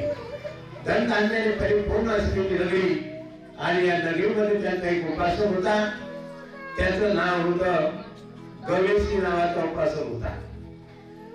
परंतु हा गवेसी नावाचा उपासक होता तर त्यांनी या गवेसी नावाच्या उपासकाने आपले 500 शिष्य बनवले होते. किती शिष्य बनवले होते? 500 शिष्य बनवले होते. परंतु हे शिष्य सुद्धा आणि गवेसी सुद्धा शिलामध्ये कच्चा होता. गवेसी शिलामध्ये कच्चा होता आणि त्यांचे 5 त्यांनी शिष्य बनवले ते सुद्धा शिलामध्ये कच्चे होते. भगवान आनंदाला म्हणतात आनंदा गवेसी मनाच्या मनामध्ये असा विचार आला की मी सुद्धा अशा प्रकारे शिलामध्ये कच्चा आहे आणि माझे सगळे जे 500 साथीदार आहेत माझे शिष्य आहेत ते सुद्धा शिलामध्ये कच्चे आहेत. तेव्हा भगवान बुद्ध म्हणतात आनंदाला आनंदा तेव्हा गवेसी मात्र आपल्या शिष्याकडे जातो आणि आपल्या शिष्याला म्हणतो की आजपासून मला शील पालन करणारं समजा. काय म्हणतो? आपल्या 500 शिष्याला म्हणतो की आजपासून मला शील पालन करणारं समजा. असं म्हणल्याच्या नंतर गवेसी त्या निघून जातो आणि निघून गेल्याच्या नंतर जेव्हा ते 500 शिष्य जेव्हा विचार करतात ते म्हणतात अरे हे गवेसी आमचे आचार्य आहेत, आमचे मार्गदाता आहेत आणि मार्गदाता असून जर ते अशा प्रकारचं शील पालन करतात तर आम्ही का शील पालन करू नये? म्हणून तेव्हा भगवान बुद्ध म्हणतात की आनंदा तेव्हा त्या 500 शिष्याच्या मनात सुद्धा आलं की आम्ही सुद्धा 500 पालन करू नये. म्हणून ते गवेसीकडे जातात आपल्या आणि त्यांचा म्हणतात की आजपासून आम्ही सुद्धा शील पालन करणारे आज आपण आम्हाला शील पालन करणारे समजा. असं म्हणल्याच्या नंतर तेव्हा गवेसी हा विचार करतो की आता आम्ही दोघे बराबर झालो, दोघे शील पालनामध्ये बराबर झालो, आमच्यामध्ये काही आता भेद राहिलेला नाही. मग मला आता यांच्यापेक्षा काही विशेष असं करायचं. काय विशेष करायचं? ए खाली बस बाया, ए बाया खाली बस, ए बाई खाली बस ना, लय झालं ना पुढे सांभाळणं बस ना. हा बोला साधू साधू. आणि म्हणून अशा प्रकारे भगवान आनंदाला म्हणतात आनंदा गवेसीच्या मनामध्ये असा विचार आला की आज मात्र आम्ही दोघे जण आपण नको ते जर रडत असेल त्याला बाहेर न्या. मुलगा जर रडत असेल तर त्याला बाहेर न्या, त्याला समजवा आणि गप झाल्याच्या नंतर घेऊन या. म्हणा साधू. मग भगवान आनंदाला म्हणतात आनंदा की गवेसीच्या मनामध्ये असा विचार आला की आम्ही सुद्धा माझे 500 शिष्य आणि मी शील पालन करणारे झाले आहोत, परंतु याच्यातून मला काहीतरी वेगळं करायचंय. म्हणून तो विचार करतो काय वेगळं करायचंय तर तो म्हणतो आजपासून मी मात्र विकाल भोजनाचं पालन करीन. म्हणजे मी 11 ते 12चा भोजन करीन, इतर वेळी मी भोजन करणार नाही, संध्याकाळी काही खाणार नाही. असं म्हणल्याच्या नंतर भगवान आनंदाला म्हणतात की आनंदा, तो गणेश आपल्या 500 शिष्याकडे जातो आणि 500 शिष्याकडे गेल्याच्या नंतर म्हणतो की आजपासून मला विकाल भोजन करणारा समजा. मी 11 ते 12च्या भोजन करीन, इतर वेळेला मी भोजन करणार नाही, संध्याकाळी काही खाणार नाही. असं म्हणल्याच्या नंतर त्या 500 शिष्याने ऐकलं आणि गणेश निघून गेल्याच्या नंतर त्या 500 शिष्याच्या मनामध्ये असं आलं की आमचे मोठे आचार्य, आमचे मार्गदाता जर अशा प्रकारे विकाल भोजनाचं जर तंत पालन करतात, आम्ही काय करू नये. तेव्हा भगवान आनंदाला म्हणतात की आनंदा, ते 500 शिष्य उठले आणि मात्र त्या गणेशकडे गेले, आपल्या गुरुकडे गेले आणि म्हणतात आजपासून सुद्धा आम्ही या विकाल भोजनाचं पालन करू. आम्ही गैरवेळी इतर वेळी भोजन करणार नाही, संध्याकाळी काही खाणार नाही, आम्ही एकाहारी राहू. आम्हाला एकाहारी समजा असं म्हणल्याच्या नंतर तेव्हा गणेश विचार करतो की आम्ही माझे 500 शिष्य आणि मी आता मात्र बरोबर झालो, कारण आम्ही आता विकाल भोजनाचं पालन करू लागलेला आहो. असं म्हणल्याच्या नंतर भगवान आनंदाला म्हणतात आनंदा त्या गणेश त्याच्या मनामध्ये हा विचार होतो की आम्ही सुद्धा अशा प्रकारे विकाल करणारा, तंत पालन करणारा, गैरवेळी न भोजन करणारे आम्ही समान झालेले आहोत. मग आमच्यामध्ये काही भेद राहिला नाही, तर मला विशेष असं काही करायला पाहिजे. काय विशेष करायला पाहिजे? तर तेव्हा मात्र भगवान आनंदाला सांगतात आनंदा, गणेशच्या मनामध्ये हा विचार आला की का नाही आम्ही यांच्यापेक्षा काही विशेष करू, तर आजपासून मी ब्रह्मचर्याचं पालन का करू नये. काय म्हणतो गणेश की आजपासून मी ब्रह्मचर्याचं पालन का करू नये, असं त्याच्या मनात मध्ये येतं. आणि भगवान म्हणतात की आनंदा, तो गणेश आपल्या 500 शिष्याकडे जातो आणि 500 शिष्याकडे जातो आणि म्हणतो की आजपासून मला ब्रह्मचर्याचं पालन करणारं समजा. असं म्हणल्याच्या नंतर गणेश मात्र निघून जातात. 500 शिष्य विचार करतात, जर आमचे गुरु जर गणेश अशा प्रकारचं जर आचरण करतात आणि ते जर ब्रह्मचर्याचं पालन करतात, आम्ही काय करू नये. असं म्हणल्याच्या नंतर भगवान आनंदाला सांगतात की ते 500 उठतात आणि आपल्या गणेशीकडे, आपल्या गुरुजीकडे जातात आणि ते सुद्धा म्हणतात की आजपासून आम्हाला ब्रह्मचर्याचं व्रत पालन करणार समजा.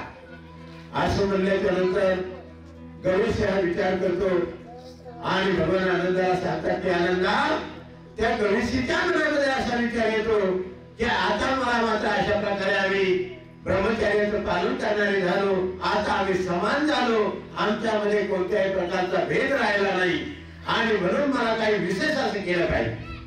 काय केलं पाहिजे? तर त्यांनी काय केलं की तो सीधा उठला आणि त्याने आपली दाढी मूठ आणि डोक्याचं मुंडन करून आणि भगवंताकडे गेले. जे सम्यक संबुद्ध काश्यप नावाचे भंते होते त्यांच्याकडे गेला, त्यांना विनंती केली की भंते, मला अशा प्रकारे सेवन देऊन उपकृत करावं, मला सेवन द्यावं, अशा प्रकारे त्यांनी विनंती केली. त्या ठिकाणी काश्यप नावाचे सम्यक संबुद्ध त्यांना सेवन दिलं आणि आपल्या भिक्खू संघामध्ये सामील केलं आणि त्यांना विपश्यनेचं कर्मस्थान दिलं. थोडे दिवस त्यांनी त्यांच्याबरोबर राहून विपश्यनाचा अभ्यास केला आणि अभ्यास केल्याच्या नंतर भगवंताची परवानगी घेऊन ते एका जंगलामध्ये निघून गेले आणि निघून गेल्याच्या नंतर ते साधना करू लागले, विपश्यना करू लागले. आपली विपश्यना करता करता राग काढला, द्वेष काढला, ईर्ष्या काढली, दुर्भावना काढली आणि आपलं संपूर्ण चित्त निर्मळ केलं आणि होता होता काही दिवसात ते अनंत झाले. म्हणून त्या काश्यपाच्या काळामध्ये जे काही अनंत भिक्षू होते त्या अनंत भिक्षू मध्ये या गवेसी नावाच्या अनंताची गिनती होऊ लागली. उपासकांनो, हे आम्हाला करायचं एकदमच आपण टाळूवर वर नाही बसत, म्हणून खाली वर जावं लागतं आणि या सगळ्या धर्माचं आचरण करता करता जसा गवेसी अनंत झाला आणि त्या सम्यक बुद्धाच्या काळामध्ये जे अनंत होते त्या अनंतामध्ये त्याची गिनती होऊ लागली. असं ऐकल्याच्या नंतर एक दिवस मात्र हा गवेसी या अनंताचं सुख भोगत असताना, ते अनुभव भोगत असताना, ते सुख भोगत असताना त्याच्या मनामध्ये आलं की अरे माझे जे 500 शिष्य आहेत ते जर या आनंदाचं जर सुख भोगतील तर किती चांगलं होईल असं म्हणून त्याच्या मनात मध्ये आलं. तेव्हा 500 जे शिष्य होते त्यांच्या मनामध्ये आलं. तेव्हा भगवान आनंदाला सांगतात, आनंदा ते 500 शिष्यामध्ये सुद्धा असं त्यांच्या मनामध्ये आलं की आमचे गुरु जर दाढी मूछ मुडून जर काशाय वस्त्र घालून जर भिक्षू बनतात आणि ते ध्यान साधना करून मुक्त अवस्था प्राप्त करतात, मग आम्ही काय करू नये. तर ते सुद्धा भंतेजीकडे जातात आणि भंतेजीला विनंती करतात की भंतेजी आम्हाला चिवर देऊन उपकृत करावं. अशा प्रकारे भंतेजी त्यांना चिवर देतात, त्यांना कर्मस्थान देतात विपश्यनेचं आणि विपश्यनेचं कर्मस्थान दिल्यानंतर भगवंताजवळ ते ध्यान साधना करतात. ध्यान साधना केल्यानंतर आपला राग काढतात, द्वेष काढतात, विचार करतात, आपलं संपूर्ण मन परिपूर्ण निर्मळ करतात आणि ते सुद्धा 500 शिष्य जे ते आनंद बनतात आणि आनंद बनल्याच्या नंतर भगवान बुद्धाच्या काश्यप नावाच्या सम्यक संपुटाच्या काळामध्ये जे काय आनंद होते त्या 500 ते 500 आनंदाची गिनती होऊ लागली. अशा प्रकारे आपण स्टेप बाय स्टेप धर्माचं आचरण करता करता करता परम सत्य अवस्था प्राप्त करू शकतो. परंतु जर आपण नुसतं म्हणलो की साधू साधू आम्ही कठोर बुद्धन करत काहीच नाही, कुछ नाही मिळाला कोरी जाऊगी. लक्षात आलं. म्हणून धारण करे स्वधर्म. काय म्हणतात बुद्धा? धारण करे स्वधर्म. जो धर्माला धारण करतो धर्म त्याचं कल्याण करतो. जो धर्माला धारणच करत नाही धर्म त्याचं जराही कल्याण करत नाही. तुम्ही किती उदाला अगरबत्त्या लावा, किती मेणबत्त्या लावा, डोकं फोडून घ्या, मरेपर्यंत पाया पडा, कुछ नाही मिळेगा. लक्षात आला. मिळेगा तो थोडा मिळेगा. लक्षात आलं. म्हणून ज्याप्रमाणे या गणेशनं आणि 500 उपासकांनी ज्याप्रमाणे सुरुवातीपासून हळू आपले सगळे असे विचार करता करता धर्माचा अभ्यास करता करता ब्रह्मचर्याचं पालन करता करता अशा प्रकारे मंडन करता करता भिक्षू बनून आनंद अवस्था प्राप्त केली. ही खरी अवस्था आम्हाला करायची आहे. हे जर आपण करत नसाल आणि केवळ आणि साधू म्हणून घरी जात असाल आणि करणार काहीच नाही तर कोणीची कोणी जाऊगे, कुछ नाही मिळेगा. लक्षात आलं. आणि म्हणून या ठिकाणी ही कहाणी जरा ध्यानात ठेवा आणि उद्यापासून आज त्या तयारीला लागा. जीवन व्यर्थ मिळत नाही. माणसाचं जीवन नेहमी मिळत नाही.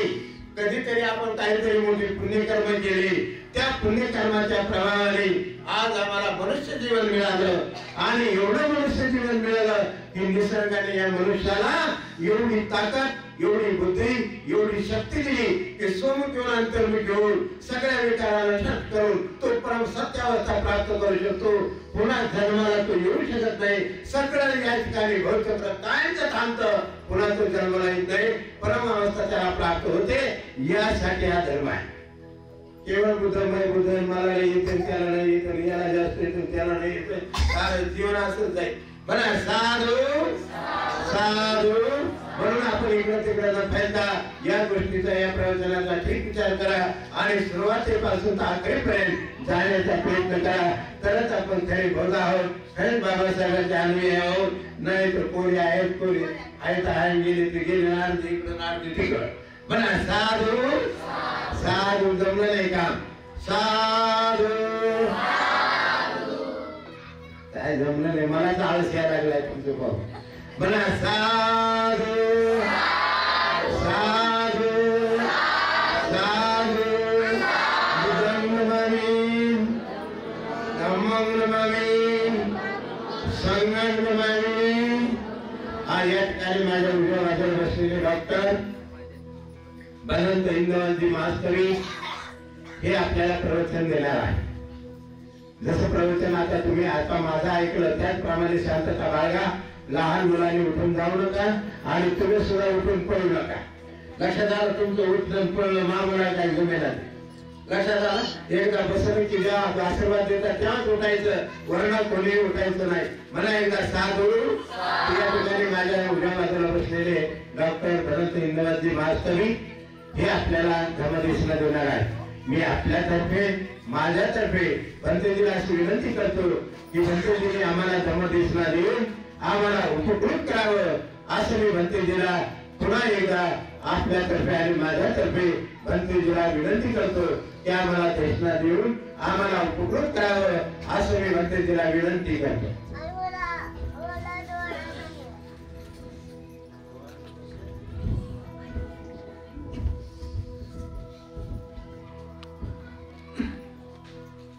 सभी जन हाथ जोड़ के बैठे।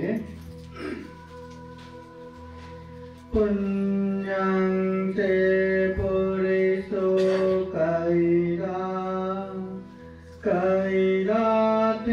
तं पुनः पुनः तं मितन्दं कैरात सुखो पुण्यसौचयो धम्मं चरे सुचरितं नतं दुच्चरितं चरे धम्मचारी सुखं सेति अस्मिन् लोके परामिता। बोलिए साधु साधु साधु। महाकारुणिक तथागत बुद्ध धम्म संघ को त्रिवार वंदना।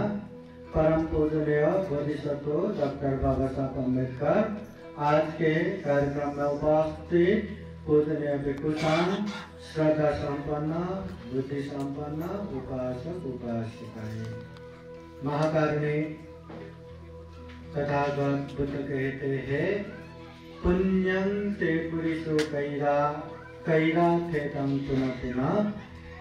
इंसान को, हर इंसान को पुण्य करना चाहिए, धम्म करना चाहिए, बार बार बारंबार करना चाहिए। जो व्यक्ति पुण्य करता है, जो व्यक्ति धम्म करता है, सुखो पुण्य सौचयो, उच्च प्रकार के महान सुख मिलता है।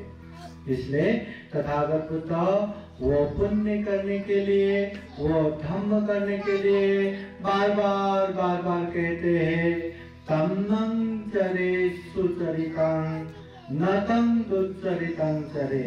हमेशा अच्छे धम्म का पालन करो। जो भी अच्छा हो, चाहे दान देना हो, शील पालन करना हो, ध्यान साधना करना हो, धम्म देशना सुनना हो, धम्म चर्चा करना हो, सम्मान्य व्यक्ति का सम्मान गौरव करना हो, सेवा सत्कार करना हो, जो भी अच्छे धम्म है वो अच्छे धम्म का पालन करो। नतं दुच्चरितं चरे। जो गलत धम्म है, जो अकुशल है, जो पाप है, उसे ना करो, उससे दूरी बनाए रखो। धम्मचारी सुखं सेति। ऐसे धम्मचारी व्यक्ति सुख पूर्वक रहते हैं। कैसे धम्मचारी व्यक्ति? जो अच्छे धम्म का हमेशा पालन करता है, जो गलत धम्मों से हमेशा दूर रहते हैं। ऐसे धम्मचारी व्यक्ति सुख पूर्वक रहते हैं। अस्मिन् लोके परमिता। अभी भी, बाद में भी, यहाँ भी, वहाँ भी, इधर भी, उधर भी, इस लोक में भी, परलोक में भी सुख पूर्वक रहते हैं। इसलिए अच्छे धर्म को जानो, समझो, पालन करो, कल्याण होगा ही। महाकारुणिक तथागत बुद्ध होने के बाद गांव, नगर, जनपद, देश देशांतर चारिका करते हुए जो धम्म का उपदेश देते हैं, तथागत बुद्ध कहते हैं वो धम्म सुना था, तारे था, चरा था धम्म। सबसे पहले धम्म को सुनो। जो धम्म सुना उसे ग्रहण करो, और जो धम्म सुन के ग्रहण किया उसे परिचय करो, जांचो। जो धम्म हमने सुना वो अच्छा है क्या, वो पालन करने से अच्छा परिणाम आएगा क्या, वो अच्छे से परिचय करो। अगर अच्छा है, सही है तो उसे पालन करो।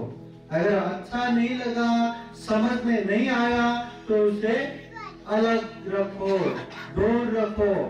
जो अच्छा लगे वही धम्म पालन करो, मगर पालन करने से पहले परिचय करना बहुत जरूरी है।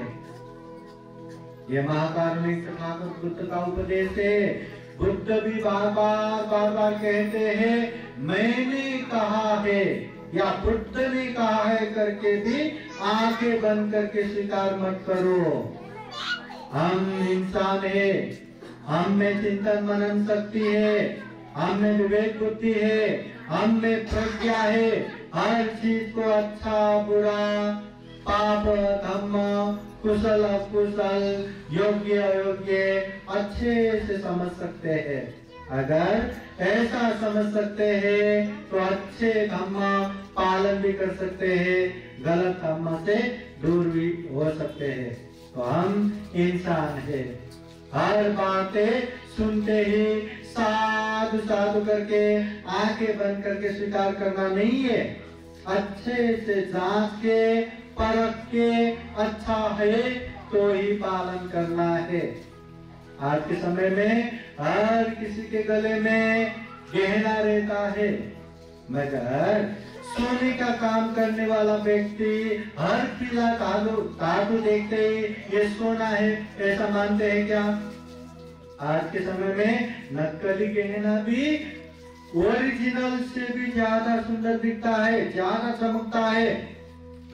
तो हर पीला धातु सोना नहीं होता। अनेक तरह से परीक्षण करते हैं, कृषि में घींच के देखते हैं, संतुष्ट होने के बाद ही वो मानते हैं कि ये सोना है। उसी तरह धम्म को भी खूब अच्छे से सुनना है, समझना है, परीक्षण करना है और सही रूप में अच्छा लगा तो पालन करना है। पहली बात सुनना है, उसके बाद ग्रहण करना है, उसके बाद परीक्षण करना है और अच्छा लगा तो पालन करना है। अक्सर उपासक उपासिकाएं धम्म देशना सुनते भी है, खूब श्रद्धा ध्यान चित्त से आराम से सुनते भी है, समझते भी है और महसूस भी करते हैं ये बुद्धवाणी खूब अच्छा है। ये अच्छा पालन करेंगे तो जीवन में सुख शांति आएगा, समझते भी है। परंतु पालन करने के समय पर अनेक बहाना मारते, कहते हैं अच्छा तो है परंतु अभी मैं बहुत बिजी हूँ, बहुत काम है, अभी तो मुझे परिवार को देखना है, छोटे छोटे बच्चे उन लोगों को स्कूल भेजना है, उन लोगों का पढ़ाई लिखाई करना है, मुझे ये करना है, वो करना है, बिजनेस करना है, काम करना है, पैसा कमाना है, ये करना है, वो करना है। अनेक दुनिया भर के बहाना मारते हैं और अंत में ऐसा कहते हैं पालन करो। ऐसा नहीं कि पालन नहीं करेंगे, पालन करेंगे, परंतु जब मैं बुढ़ापे में जाऊंगा, जब मैं हर चीजों से रिटायर हो जाऊंगा, तब मैं आराम से पालन करूंगा, तब मैं कोई भी काम हाथ में ले लूंगा, केवल और केवल धम्म ही करूंगा, ऐसा सोचते हैं। अरे जिस समय समझ में आया, जिस समय पालन करना था वो समय पालन न करते हुए बुढ़ापे में रिटायर्ड लाइफ में पालन करेंगे ऐसा सोचते हैं। क्या वो रिटायर्ड लाइफ मिलेगा नहीं मिलेगा उसका कोई गारंटी है? वो बुढ़ापे तक हम जिंदा रहेंगे नहीं रहेंगे वो गारंटी नहीं। अगर जिंदा रहा भी तो उस समय वो धम्म का पालन करने का इच्छा होगा नहीं होगा उसका गारंटी नहीं। पालन करने की इच्छा हो भी गया तो उस समय खर्चा करने के लिए हाथ में पैसा रहेगा नहीं रहेगा उसका गारंटी नहीं। हाथ में पैसा भी रहा, धम्म करने की इच्छा भी रहा, तो क्या पता उस समय आप हाथ पैर है ना या शरीर से असक्त होके वही बेड पे ऐसे लेटे पड़े रहे है ना, या यहाँ जाने की कोई शक्ति ना रहे तो कैसे कर पाएंगे? इसलिए अगर अच्छा धम्म है और समझ में आए तो उसे पालन करना जरूरी है। बुद्ध बार बार कहते हैं धम्म केवल सुनना ही नहीं है, धम्म केवल जानना ही नहीं है। एक समय तथागत बुद्ध के पास कोई उपासक आके पूछते हैं भगवान आप इतना अच्छा धम्म देशना देते हैं, दुख से दुख मुक्ति तक का उपदेश देते हैं और धम्म देशना सुनने वाले भी खूब शांत चित्त से खूब ध्यान लगा के सुनते हैं, ऐसा लगता है कि सभी के सभी दुख मुक्त हो गए होंगे, सभी के सभी निर्वाण प्राप्त हो गए होंगे। तथागत बुद्ध कहते हैं उपासक ऐसा नहीं होता, सभी के सभी दुख मुक्त नहीं होते, सभी के सभी निर्वाणगामी नहीं होते। उपासक कहते हैं आश्चर्य भगवान, धम्म देशना देने वाले आप जैसे बुद्ध हो, तथागत हो और सुनने वाले इतने शांत से ध्यान से सुन रहे हो, फिर भी वो लोग दुख मुक्त नहीं होता, ये तो आश्चर्य की बात है। तथागत बुद्ध कहते इसमें कोई आश्चर्य की बात नहीं, केवल धम्म जानने मात्र से, केवल धम्म समझने मात्र से कोई भी व्यक्ति दुख मुक्त नहीं हो सकता, निर्वाण प्राप्त नहीं हो सकता। जो व्यक्ति धम्म को जानते हैं, समझते हैं और उसके बाद वो पालन भी करते हैं, अभ्यास भी करते हैं, वो व्यक्ति संभवतः दुख मुक्त हो सकता है। परंतु जो अच्छे से पालन करके परिपूर्ण रूप से धम्म का पालन करते हैं, निश्चित रूप से वो व्यक्ति दुख मुक्त निर्वाण को प्राप्त कर सकते हैं। परंतु केवल धम्म सुनने मात्र से कोई भी व्यक्ति दुख मुक्त नहीं हो सकता। इसलिए बुद्ध बार बार कहते हैं कालेन धम्म श्रवणं एतं मंगलम उत्तमं, धम्म देशना सुनना उत्तम मंगल है, धम्म देशना सुनना चाहिए। धम्म देशना सुनने से ही अनेक अनेक बातें हमें समझ में आता है, धम्म करने का प्रेरणा मिलता है और इतना धम्म कर जाता है, इतने धम्म में आगे बढ़ जाता है। बुद्ध के समय के अनाथ पिंडिक महाजन जिसने बुद्ध विहार दान देने के लिए पूरे जमीन पे सोने की सिक्का बिछा के वो जमीन खरीदा, आज भी उनका उदाहरण हम देते हैं। विशाखा महाउपासिका जिन्होंने अपने 9 करोड़ का गहना, जिसे महालता प्रसादम कहते, वो गहना बुद्ध प्रमुख भिक्षु संघ को दान देके उसके पैसे से जमीन लेके भव्य दिव्य बुद्ध विहार बना के दान दिया। धम्म देशना सुनना चाहिए, धम्म देशना सुनना उत्तम मंगल है, धम्म देशना सुनना पुण्य क्रिया है, धम्म देशना सुनना कुशल कर्म है, यह अच्छी बात है। परंतु केवल धम्म देशना सुनने से ही बस हो गया, ऐसा नहीं बैठना चाहिए। बुद्ध 3 तरह के धम्म का उपदेश देते हैं। पहला धम्म परियति धम्म, दूसरा धम्म प्रतिपत्ति धम्म, तीसरा धम्म प्रतिवेद धम्म। पहला परियति धम्म, परियति धम्म बोले तो धम्म के विषय में जानो, समझो, सीखो, चाहे पढ़ो, चाहे लिखो, चाहे सुनो, कैसे भी धम्म में जानकार बनो, धम्म का ज्ञान प्राप्त करो, ये है परियति धम्म। अगर ज्ञानी नहीं रहेंगे तो आप क्या कर पाएंगे? ज्ञान की जरूरत है। तथागत बुद्ध कहते हैं ज्ञान प्रकाश की तरह है, उजाले की तरह है, सभी चीजें स्पष्ट स्पष्ट दिखाई देता है। और अज्ञानता वो अंधकार है जहाँ आगे पीछे कुछ भी दिखाई नहीं देता। जैसे अमावस्या की रात, दूर दूर तक कोई लाइट नहीं और आकाश में चंद्रमा नहीं, इतने अंधकार, इतने अंधकार। और ऐसे अंधकार में कहीं जाना पड़े तो सामने दीवार है पता नहीं, सामने पेड़ है पता नहीं, सामने जंगल है पता नहीं, सामने खाई है पता नहीं, सामने क्या है कुछ भी पता नहीं।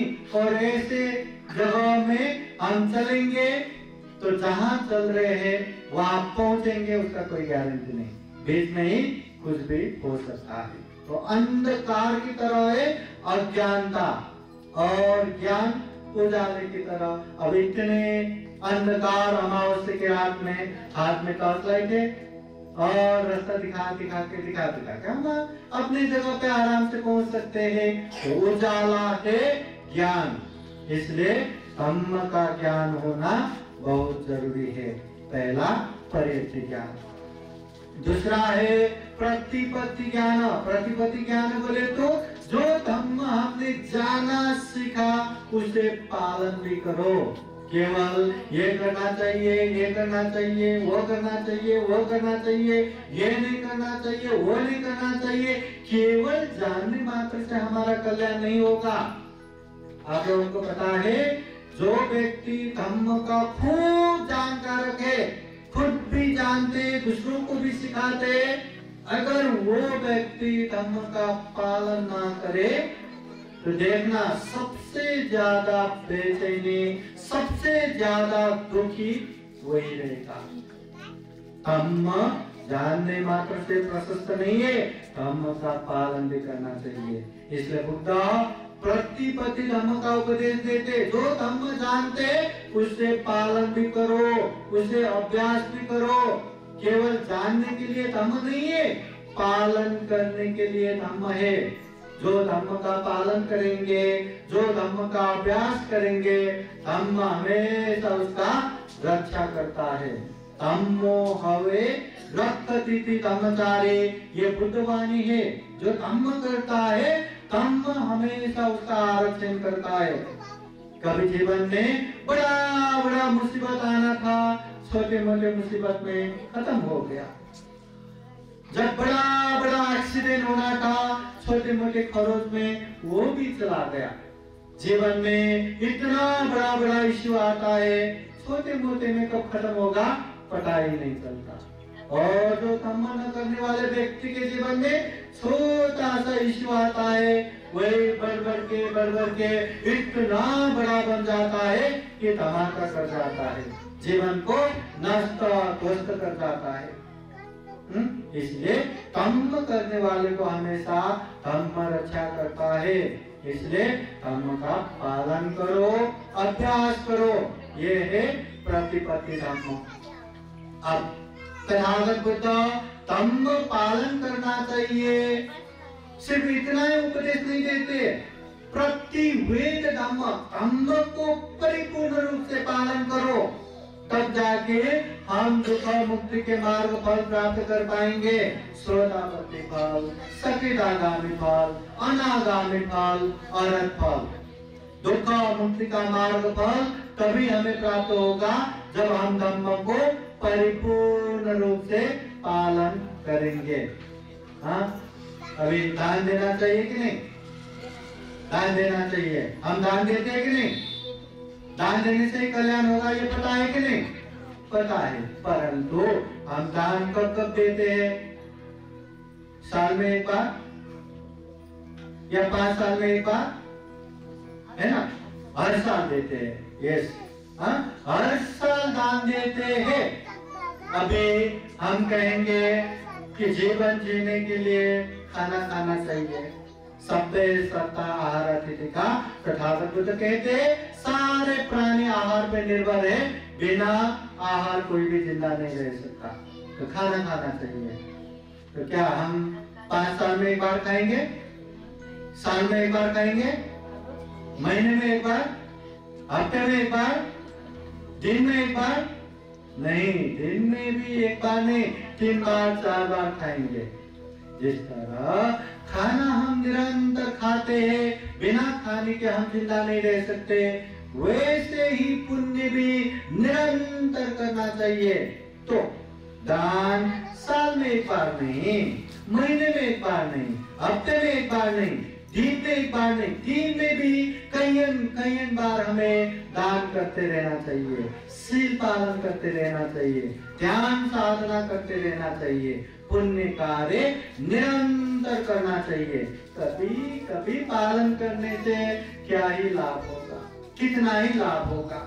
इतना दुर्लभ जीवन मिला है, इतना पुण्यवान जीवन मिला है, और ऐसे जीवन मिला है कि हम अच्छा बुरा, कुशल अकुशल, पाप धर्म समझ सकते हैं, हर पाप से दूर हो सकते हैं, हर धर्म में आगे बढ़ सकते हैं। ये केवल और केवल इंसान ही कर सकते हैं। इंसान छोड़ के कोई भी प्राणी क्या पुण्य कर सकते हैं? क्या पाप से दूर हो सकते हैं? इंसान के साथ रहने वाले कुत्ता, बिल्ली, क्या वो लोग पुण्य कर सकते हैं? धर्म सुन सकते हैं? धर्म समझ सकते हैं? नहीं, केवल इंसान ही कर सकते हैं। इसलिए हमें पुण्य करना चाहिए, धम्म करना चाहिए, धम्म का पालन करना चाहिए, वो भी परिपूर्ण रूप से पालन करना चाहिए। अभी आज के कार्यक्रम में हम छत्रपति संभाजी नगर से आए और ये जगह ऐसा भी नहीं कि हम हर साल आते रहते हैं। पहली बार यहाँ कार्यक्रम के लिए आए तो हम कैसे आए? लोकेशन मैप देख के आए। लोकेशन मैप देखते देखते देखते देखते आ गए। अभी सुबह सुबह हम वहां से आ गया, आते आते ओ हम तो बाबा पेट्रोल पंप पहुंच गया, कब हो गया ना करके हम वही रुकते तो पहुंचते नहीं। वहां से आते आते बहुत दूर आ गया, नगर नाका पहुंच गए। अरे बहुत आ गया ना, बस हो गया, अब यही नाश्ता करेंगे वापस जाएंगे। ऐसा करके हम निकल जाते तो यहाँ पहुंचते क्या? पहुंचते आते आते आते मतलब वो कारे गांव के वो बस्ती में भी पहुंच गए तो यहाँ तक नहीं आते तो यहाँ पहुंचते क्या? नहीं, लोकेशन मैप देख देख के यही तक आए तभी जाके पहुंचे। परिपूर्ण रूप से हमें आना पड़ा तब जाके यहाँ पहुंचे। ऐसा नहीं कि 100 किलोमीटर हम आगे आए बस चला हो गया, या 150 किलोमीटर आगे अब हो गया। हम रुके नहीं, जब तक मैप परिपूर्ण नहीं हुआ तब तक हम आए तभी हम पहुंचे।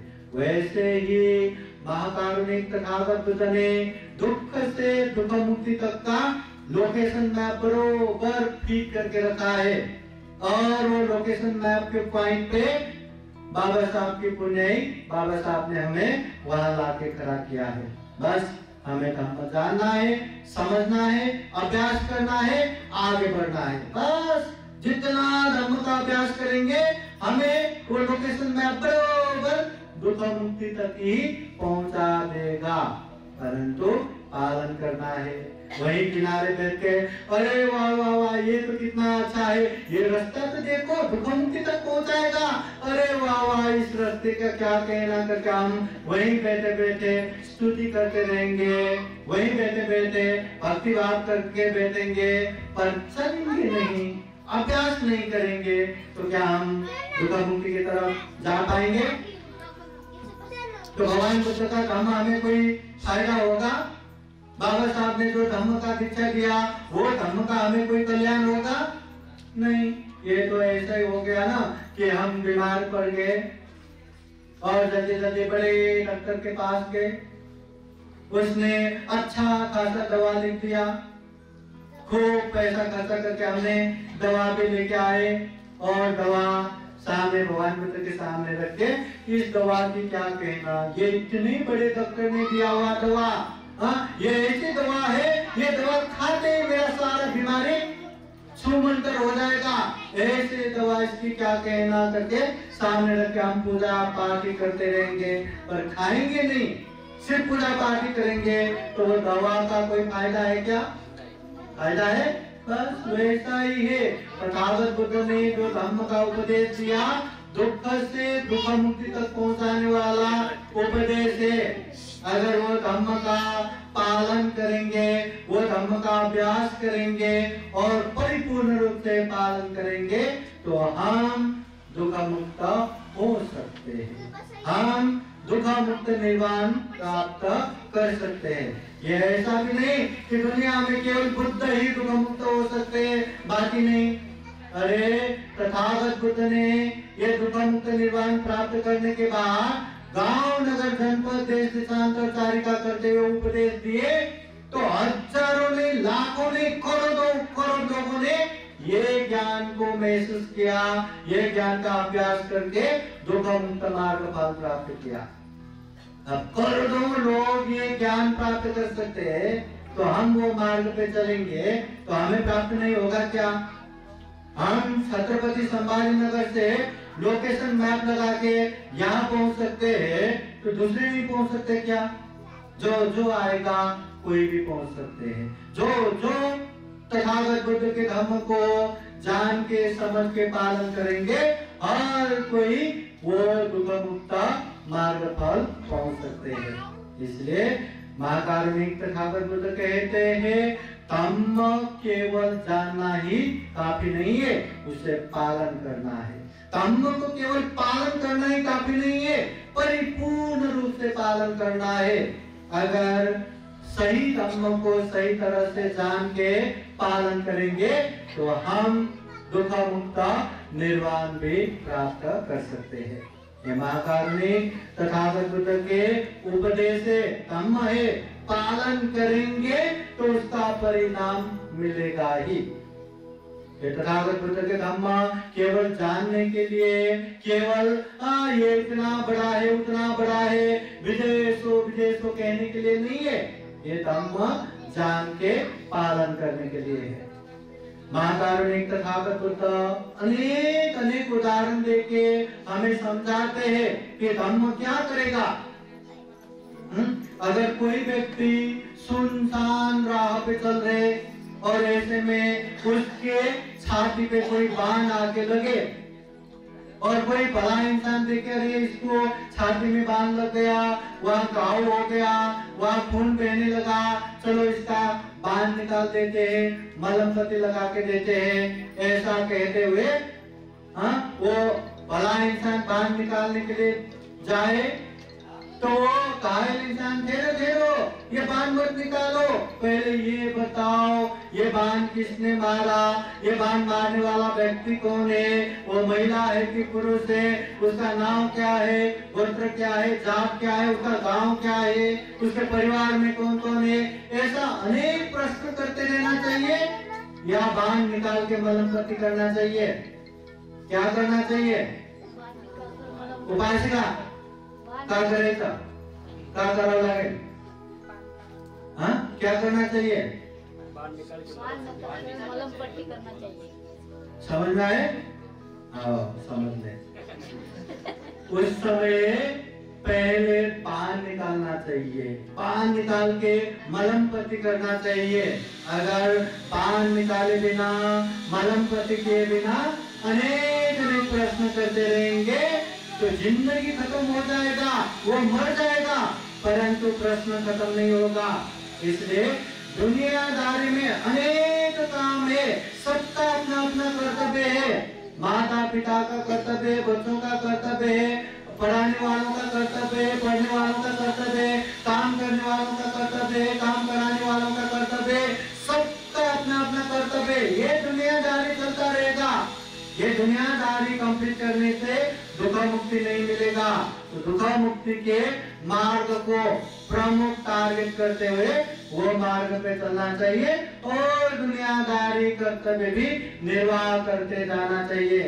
नहीं तो व्यवहारिक रूप से अनेक काम धाम करने से किसी को कुछ लाभ मिलने वाला नहीं है। बताओ, बार बार कहते कोई व्यक्ति बाहर अनेक काम लेके निकल पड़े और निकलते ही उसके सर पे आग लग गया। अब क्या करेंगे? ये आग लगाते लगने दो, ये मेरा ही सर है, ये आग भी मेरे ही सर पे लगा है, मैं आराम से बुझाऊंगा। पहले मैं इतने काम लेके निकला हूँ, सारा काम करूंगा, बाद में आराम से ये आग बुझाऊंगा। ऐसा कहते हुए वो सारे काम करके बैठेगा क्या? हाँ बैठ पाएंगे? अरे जैसे ही आग का चटका आग उसको जलाएगा, सारे काम एक तरफा, दुनिया एक तरफ, सबसे पहले वो आग बुझाने के लिए भागेगा। उसी तरह महाकारुणिक तथागत बुद्ध कहते हैं हमें भी जीवन में जर्रा जीर्ण मरण रूपी आग जल रहा है। न चाहते हुए भी हम बुढ़ापे की तरफ दौड़ रहे, न चाहते हुए भी हम बीमारी की तरफ दौड़ रहे, न चाहते हुए भी हम मृत्यु की तरफ दौड़ रहे। कब कहाँ कैसे हमारा जीवन अंत होगा किसी को पता नहीं। तो ऐसे जीवन लेके बैठे हैं तो सबसे पहले रात बनने से पहले दुख मुक्ति के मार्ग पे जितना हो उतना चलना चाहिए। जितना चलेंगे उतना कल्याण होगा। अभी अंत में जो बार बार मैं एक उदाहरण देते रहता हूँ महाकारुणिक तथागत बुद्ध का, वो एक उदाहरण आप लोगों को बताता हूँ, फिर धम्मदेशना समापन करता हूँ। महाकारुणिक तथागत बुद्ध एक समय बहुत सारे भिक्षुओं को लेके कहीं चलते हैं और वहाँ बीच रास्ते में थोड़ा सा धूल अपने नख में उठाते हैं और भिक्षुओं को पूछते हैं, भिक्षुओं बताओ मेरे नख में ज्यादा धूल है या पृथ्वी में ज्यादा धूल है? धूल कहाँ ज्यादा होगा? पृथ्वी में। सारे भिक्षुगण कहने लगते, भगवान आपके नख में क्या ही धूल है, सारा पृथ्वी धूल ही धूल से भर पड़ा है, आपके नख में थोड़ा ही धूल है, न्यून ही धूल है, गौण ही धूल है, अल्प मात्र धूल है, पृथ्वी धूल ही धूल से भर पड़ा है। तथागत बुद्ध कहते हैं कि भिक्षुओं ऐसा ही है, इस दुनिया में अच्छे धम्म को जानने वाले व्यक्ति मेरे नख में जितना धूल है उतना ही है, बाकी तो धम्म के नाम पे अनेक अनेक ब्रह्म जाल में, अनेक अनेक अर्थ जाल में, अनेक अनेक दृष्टि जाल में अटकने वाले लोग भर पड़ा है। अच्छे धर्म जानने वाले बहुत ही कम है। हम अच्छे धर्म जानते हैं कि नहीं? बाबा साहब के पुण्य इतना बड़ा बुद्ध रत्न, धम्म रत्न, संघ रत्न हमें मिला है, वो धर्म को हम जानते हैं कि नहीं? जानते हैं। तथागत बुद्ध फिर कहते हैं इस दुनिया में अच्छे धर्म को जान के पालन करने वाले, अभ्यास करने वाले मेरे नख में जितना धूल है उतना ही है, बाकी तो पृथ्वी में पड़े धूल समान। बहुत सारे लोग अच्छे धम्म में जानकार होके भी पालन नहीं करते, पालन बिल्कुल नहीं करते, बस जानते समझते और लोगों को भी समझाते चलते हैं पर पालन नहीं करते। तो ऐसे लोग भी बहुत सारा है, तो पालन करने वाले बहुत ही कम है। हम पालन करते हैं कि नहीं? पालन करते? ध्यान देना। फिर तथागत बुद्ध कहते हैं इस दुनिया में अच्छे धम्म को जान के अच्छे से पालन करके परिपूर्ण होने वाले मेरे नख में जितना धूल है उतना ही है, बाकी तो पृथ्वी में पड़े धूल समान। अच्छे धम्मों को जान के अच्छे से पालन करके परिपूर्ण होने वाले बहुत ही कम है। तो हम कहाँ पे है? अच्छे धर्म जान के ही बैठे हैं या अच्छे धर्म पालन करके ही बैठे हैं या अच्छे धर्म को परिपूर्ण रूप से पालन भी कर रहे हैं? हम कहाँ पे है? खुद ही ध्यान देना। और हमें कहाँ रहना है ये भी ध्यान देना। बुद्ध कहते हैं अत्ताई अत्तनु ना तो कोई ना तो पड़ोसी, हम खुद के मालक खुद ही है, कोई हमारे मालक नहीं है। तुम में किचन आतपो अखाकारो तथागता, करना तुम्हें ही है, करना हमें ही है। बुद्ध केवल राह दिखाता है, बुद्ध केवल दुख और दुख मुक्ति बताता है, चलना हमें ही है। तो हम कहाँ है? हम जानते हैं कि नहीं? हम पालन करने के लिए आगे बढ़ रहे कि नहीं? हम परिपूर्ण रूप से पालन करने का अभ्यास कर रहे कि नहीं? खूब ध्यान देना है। इतना दुर्लभ जीवन मिला है, इतना पुण्यवान जीवन मिला है, खूब पुण्य करना चाहिए, खूब कर्म करना चाहिए। फिर एक बार आप सभी के जीवन में बुद्ध का आशीर्वाद रहे, धम्म का आशीर्वाद रहे, संघ का आशीर्वाद रहे, जीवन में ढेर सारे पुण्य कर्म करते हुए दुख मुक्त निर्वाण की तरफ निरंतर आगे बढ़ सके, ऐसे कामना करते हुए ये धम्मदेशना यही समापन करते हैं। सबका मंगल हो, सबका कल्याण हो, भवतु सबका मंगलम। बोलिए साधु साधु साधु। बुद्धं नमामि, धम्मं नमामि, संघं नमामि। अच्छी बोले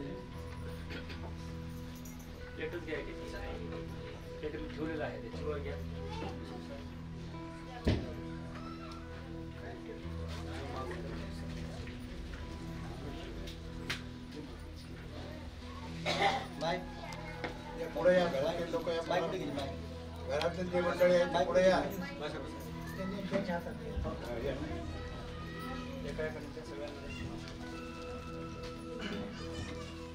बोलिए इमान शिवराम भिक्षु संघसा दानं गेमं पूजेमं पूजेमं पूजेमं इदं मे पुण्यं आसवक्षया वहं होतो इदं मे पुण्यं निब्बानस्य पचयो होतो इदं मे पुण्यं सब्बे सत्ता सुखिता भवन्तु.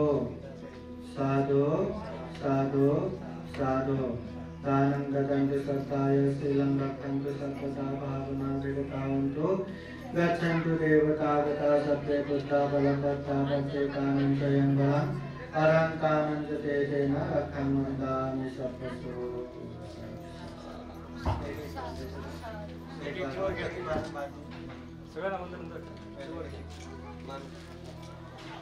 जो जो दान देना है सामने आओ. परिवार के लोग सामने आइए दान देने के लिए.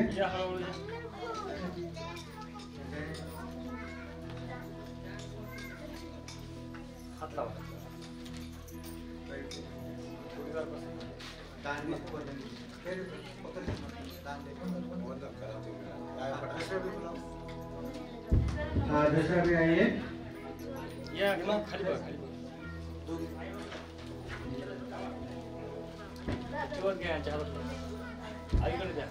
आइए दूसरे भी.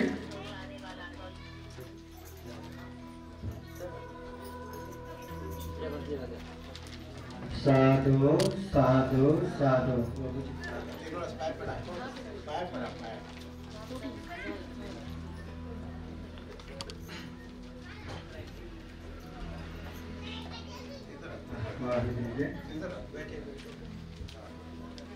साधु साधु साधु.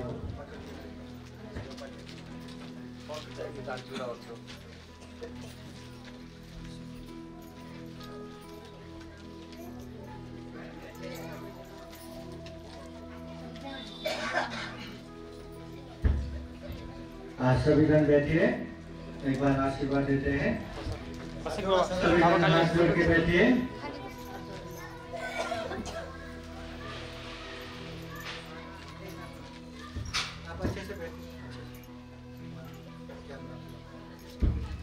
हाँ, सभी जन हाथ जोड़िए और बोलिए साधु साधु साधु.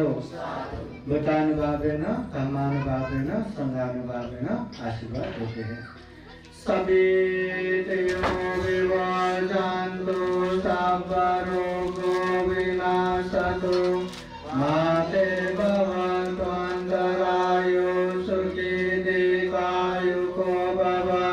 भवतु सर्वमङ्गलं रक्षन्तु सर्वदेवता सर्वभूतानुभावेन सदा सुखी भवन्तु ते. भवतु सर्वमङ्गलं रक्षन्तु सर्वदेवता सर्वधर्मानुभावेन सदा सुखी भवन्तु ते. भवतु सर्वमङ्गलं रक्षन्तु सर्वदेवता सर्वसङ्गानुभावेन सदा सुखी भवन्तु ते. एचितं पतितं गुह्यं गीपमेव समेदतु सर्वे पुरन्तु चित्तसङ्कल्पदन्तु वनरसो यथा.